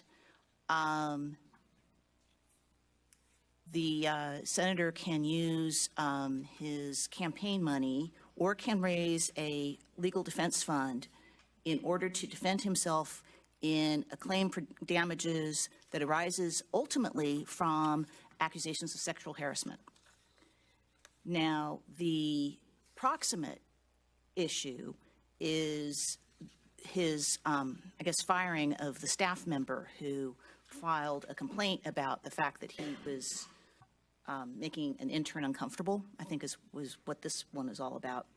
But I feel like, not just because it's this day and age, but in any day and age, something that is as contested as how one uses one's political money for sexual harassment, settlements or defense or whatever. I mean, this is a topic of quite serious debate right now in several states that I'm aware of. And obviously, you know, Congress has had tried to deal with it too. I think that this letter, I don't know if we can withdraw this letter, if we just need to vote to reconsider it and talk about what advice would be better. Even if at the end of the day, my intuition is incorrect, and that in fact the answer is, oh yes, you can use your political money to defend yourself in this matter. I still think this is the kind of issue with the salience today that we should have been invited to talk about it in an open meeting, rather than have the staff advice letter process sort of chug along. Again, I think that the request letter itself was a little deficient. And in many cases like this, we ask for more information if we're going to do a formal advice letter, or we give it a letter of information that doesn't have the same protections. I'm not sure this rises to the level where we need a commission opinion, but I'm not sure it doesn't. I mean, I'm not sure where I am on that, but I was disturbed by the relative ease with which we handled this legal analysis. Because at the end of the day, the use of money that's raised for political and office holder purposes, and then is used for something that does not involve that purpose. I mean, even if it's not sexual harassment, even if it's not something really ugly, it's still, you know, if you're using your political money, your campaign money, or legal defense money for something that you shouldn't be using that money for, it's income, and you're not paying taxes on it. I mean, there's just so many. Anyhow, so my initial question is, I think this letter is wrong. What are my options? I think the best option at this point, if the commission is inclined, is to vote for a withdrawal of the letter and rescinding the advice and proceeding through a commission opinion. We can instruct the requester for a commission opinion. I did a little more research. It's somewhat odd to do.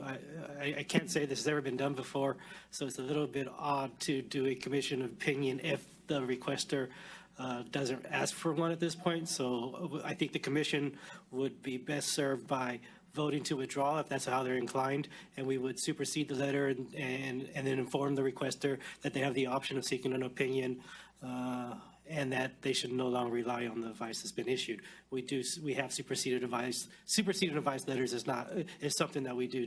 Yeah, no, I've seen them, and I've seen them done different ways procedurally, since I did read a lot of agendas and minutes with regard to the other matter. And I wasn't quite sure how current practice was, and it wasn't clear to me why it's not always done the same way, but that's another story. Okay, then. Can I ask a follow-up on the procedure? So then if we voted to rescind it, I guess is the only issue before us right now, and then you advise the requester that they could seek an opinion, I guess the alternative, if they do not choose to seek an opinion, I guess the issue would be you could look at the advice, I mean, the regs cited in here on this issue and see if it needs to be tightened up or clarified. I mean, if you still think this is a left-out issue based on the law that they relied on. Okay. Is that kind of, I'm just wondering, Brian, because I'm not sure at this point in time what the requester is going to do since he's no longer in office. I don't know how. Yes, obviously, looking into further defining through regulations, the statutory standards is an option. Yeah. It's For now, I think let's at the appropriate time, I'd like to make a motion to rescind. Can I, and you may have already said it, but can you say it again for me? What is your issue with the advice given, other than you think it's broader than we've done before? I am not sure that our conclusion that the matter that he's being sued on is directly related to a political, legislative, or government purpose. Because it seems to me the wrongful termination is part of a larger harassment problem. And it's almost, I mean, page 3, based upon the limited facts you've provided, the conduct complained of was in connection with Senator Mendoza's duties related to managing his staff.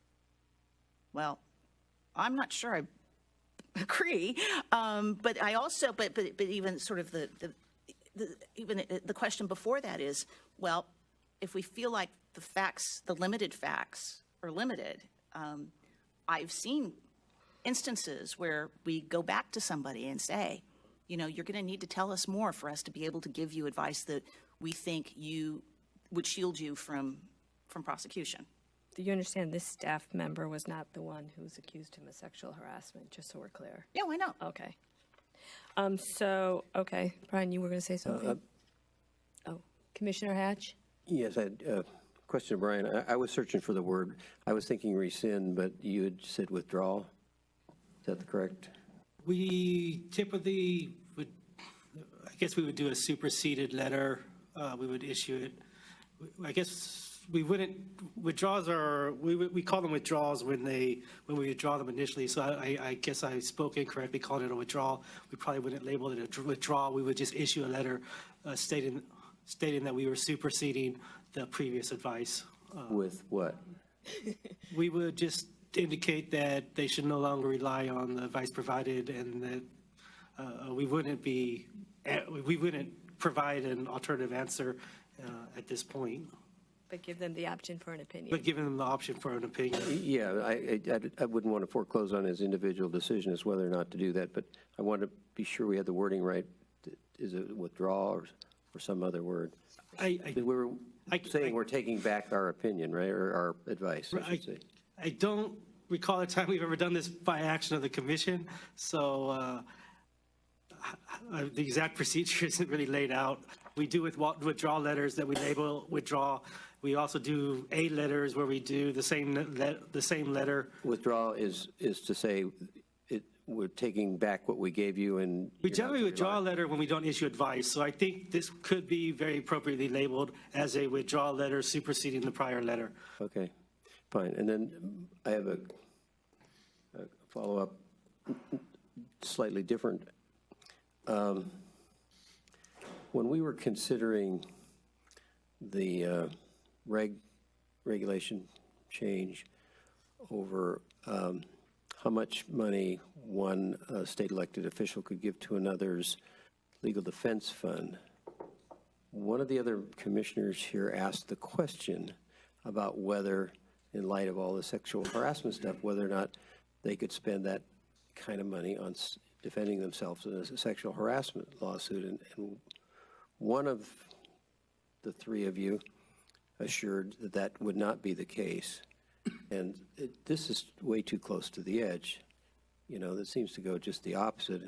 And unless there's some very tightly, more information that would provide some distinction against that, it seems like we're just going backwards on what we said a couple of months ago. I think there's room for some interpretation there. I think we tried to indicate that if this was sexual harassment outside of job, then that would clearly fall outside of using campaign funds. So I think that's the extent that certain cases of sexual harassment would not be permitted. Sexual harassment, even if it's, in his chair at the Capitol, it doesn't make it, his business. That's separate behavior. Ultimately, I don't think we're in a position to decide whether or not there was sexual harassment occurred. What we have is employees and fellow that were working for the senator at the time, and the permission that we gave to use campaign funds related to a wrongful termination case brought by an employee that was not claiming sexual harassment, only that she was terminated for reporting unsavory words that were said to an intern. So, I mean, it's hard to write the letter in the context that we're not passing judgment on the ultimate allegation, but where you have a employee of the campaign and the legal standard is, does it directly relate to his office, and he has an employee alleging wrongful termination. We thought it was very consistent with the actual law to allow the use if we aren't actually looking to whether or not the allegation is true or false. Commissioner O'Darrow? So are you saying that sexual harassment has to be proven before you can make a decision about whether the funds can be used to defend against the case? No, I don't think, I'm not intending that at all. I'm saying that where the allegation is coming from staff members and is unrelated to even a sexual harassment claim against him. At this point, he's not asking to defend himself from somebody accusing him of sexual harassment. He's asking about a wrongful termination case and an expulsion hearing by the Senate. I don't have the complete facts, but to my knowledge, I don't know if any of the interns or fellows have pursued any kind of legal action against him. That would be a very different analysis. I mean, I don't want to presuppose what the result would be, but those facts are significantly different than the facts before us. If this was the actual somebody alleging sexual harassment, especially if it was sexual harassment outside of the job. But isn't this usually something that comes out of sexual harassment? You accuse your employer of sexually harassing, next thing you know, you're on the unemployment line. I mean, how can you make that, cut that so thin? I mean, I'm not saying that you're right or wrong. It just doesn't look good. It reflects on us. And I don't want to be giving them, the card to, use lobbyist money to resolve this. He can do without our advice. And I'm saying that it's the letter's gone, so we should rescind it or withdraw it. I have a question about the rescission part of this. So he asks for advice. We give advice that I guess some of the commissioners don't agree with. We pull it back and we don't replace it with advice that the commissioners agree with. We just leave this vacuum. I believe if the commission was inclined, we could, the procedures for advice letter says we could indicates that we can treat an advice letter request as a request for an opinion. So I suppose we can unilaterally decide to issue an opinion. I find it somewhat awkward to issue an opinion to somebody who hasn't asked for the opinion. So I would, at this point, recommend suggesting just to allow them to pursue an opinion if they're so inclined. But I would agree with that. But I guess my question is, why don't we rewriting this advice letter? with something that the commission agrees with? Why are we leaving this vacuum? They asked for advice. We gave advice. Now we're taking it back. It's a big oops. That's fine. I think we have an obligation to give advice. I'm sensing that there's like, ooh, no, we don't want to give that advice. I think we have an obligation to give advice. What that advice will be, I think, will depend on further analysis. But I think that what Commissioner Hayward is saying is, I guess we didn't have enough information to really come out one way or the other. I have to say I would beg to differ, because the first fact sentence is Senator Mendoza was accused of sexual harassment. Right? So I think that.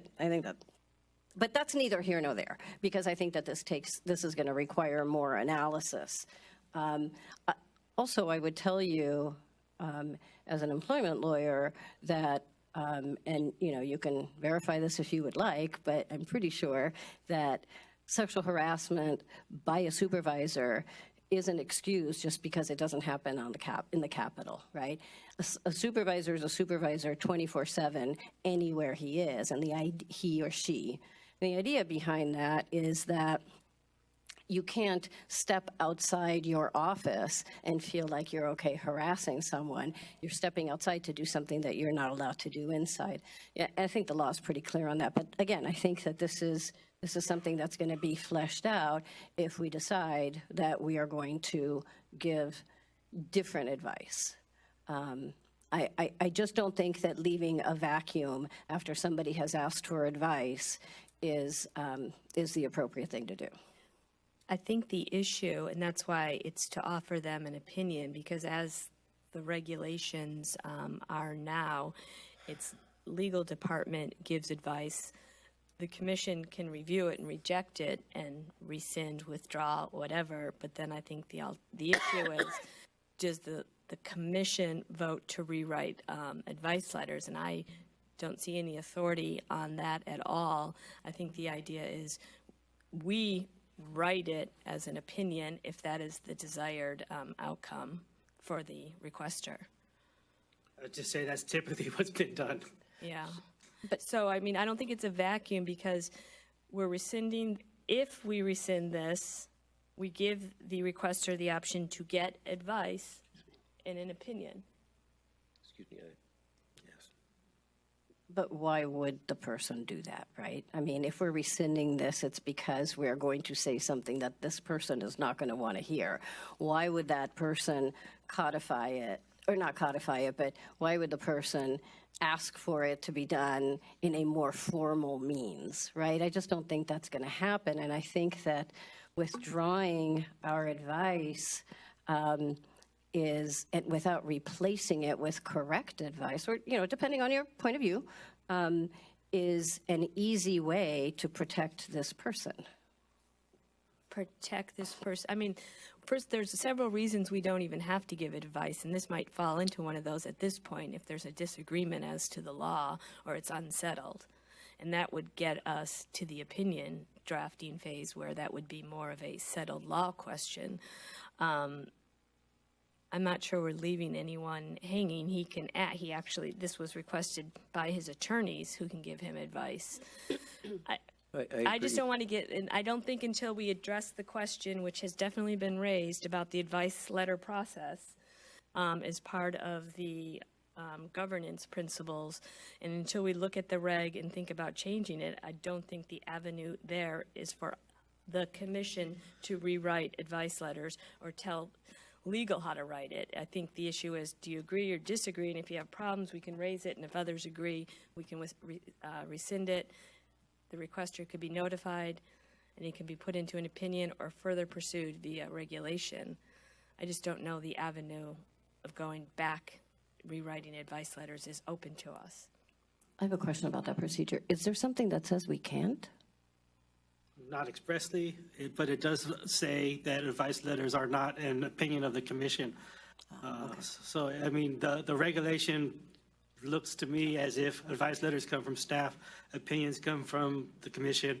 When the commission is considering something that raises a significant policy issue, it should come through the commission as an opinion.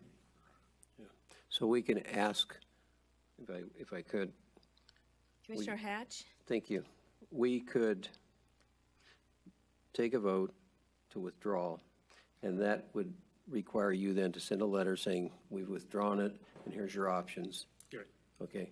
He can, if he wants to try it again through the full commission process, which I doubt that he's going to want to do, then he could do so.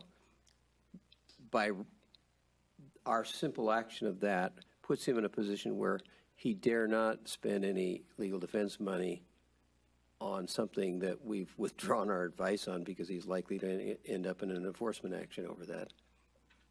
And I think that's a good solution. Sorry. So is there a motion? I think it has come time for a motion. Yeah. I would move to withdraw advice A18009 issued to Cassandra Fernandini on February 20th, 2018. Second. Commissioner Darrow? Yes. Commissioner Hatch? Aye. Sorry, Commissioner Cardenas? Oh, you don't need to. Not offended, believe me. The vote is to rescind? Yes. Yes. Commissioner Hayward? Aye. Chair Rumkey? No. The motion passes. Okay, were there any other questions or comments on the executive staff report? Oh. Okay, those will, I did a couple hours ago. Hold on. Or, what day is it? When Assemblymember Mullins, person here, was here earlier, he suggested that there was a spot bill or something that was going to possibly provide some clarifying language. Is that 2155, 2188? And I'm just wondering, I assume it's one of these two. Are they still kind of vacant spot bills just kind of hanging there, or is there, do either of them have any meat on them? And I guess more specifically, do either of them go to the kind of discussion we were having earlier today? Can I even ask that, given that now I'm talking about the content of the you can prior ask him discussion? anything about the bills you want. All right. Does either 2155 or AB 2188 say anything yet? Thank you, Commissioner. Cardenas Philippong, Legislative Director. 2155 was amended earlier this week to no longer be a spot bill. It has now some substantive provisions in it, although none of those provisions address the issues that were discussed today. I was going to say, and it answered the questions that we were. And 2188 remains a spot bill, although in conversations with the author and in media reports that they've confirmed that they have some intent for that bill, which is not related to 249, but is related to social media disclosures. Wasn't the number that Trent mentioned 2155? Yes, sir. That was the first bill that I was talking about, Yeah, Commissioner okay. Patch, was 2155, which now has substantive language. Any other questions?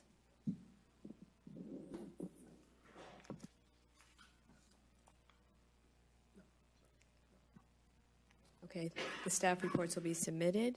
We do have to go back to the enforcement calendar and item number 5. Yes, thank you, Madam Chair. Before we adjourn, I would like to get clarification on item 20, what we're going to notice. And I'll give you a chance to think about it. And on item 5, this is another default proposal. And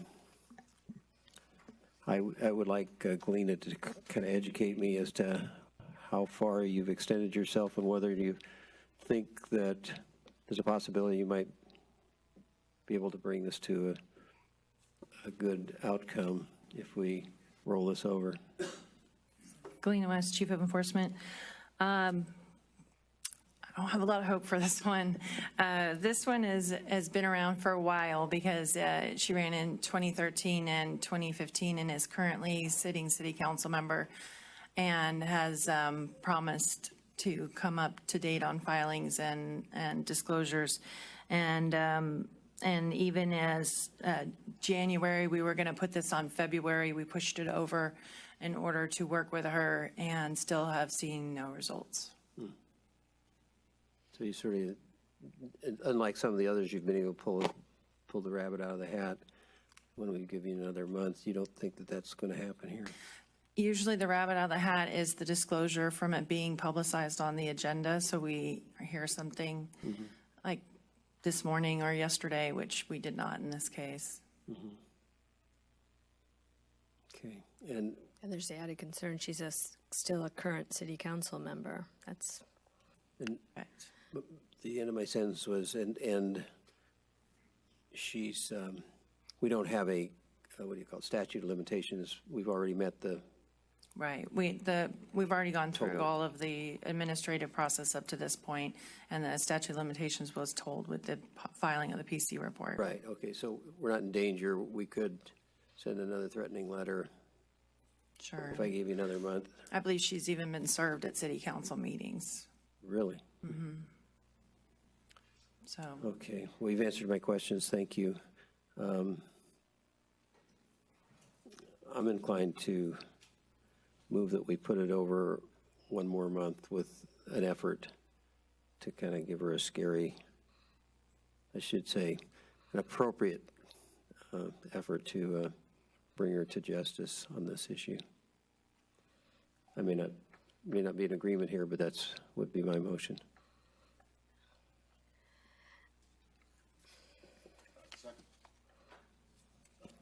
Second.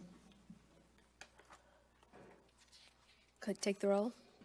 Commissioner Darrow? Yes. Commissioner Cardenas? Yes. Commissioner Hatch? Yes. Commissioner Hayward? No. Chair Remke? No. The motion passes. 22 times. I didn't hear the last one. What a solid dissent block today. Wow. Okay. I think that's all the remaining matters other than the future agenda items. Please note what's on there, and I know that Commissioner Odero has a change for the language of the future agenda item that is already on there. No, I think that was for me. That was for you. Okay, good. Yeah, I would just ask that my original language be put on that item. And then I had mentioned that I thought that we might have another agenda item based on the enforcement issue, but we don't, given the direction we decided to, well, at least I don't, given the direction we decided to take.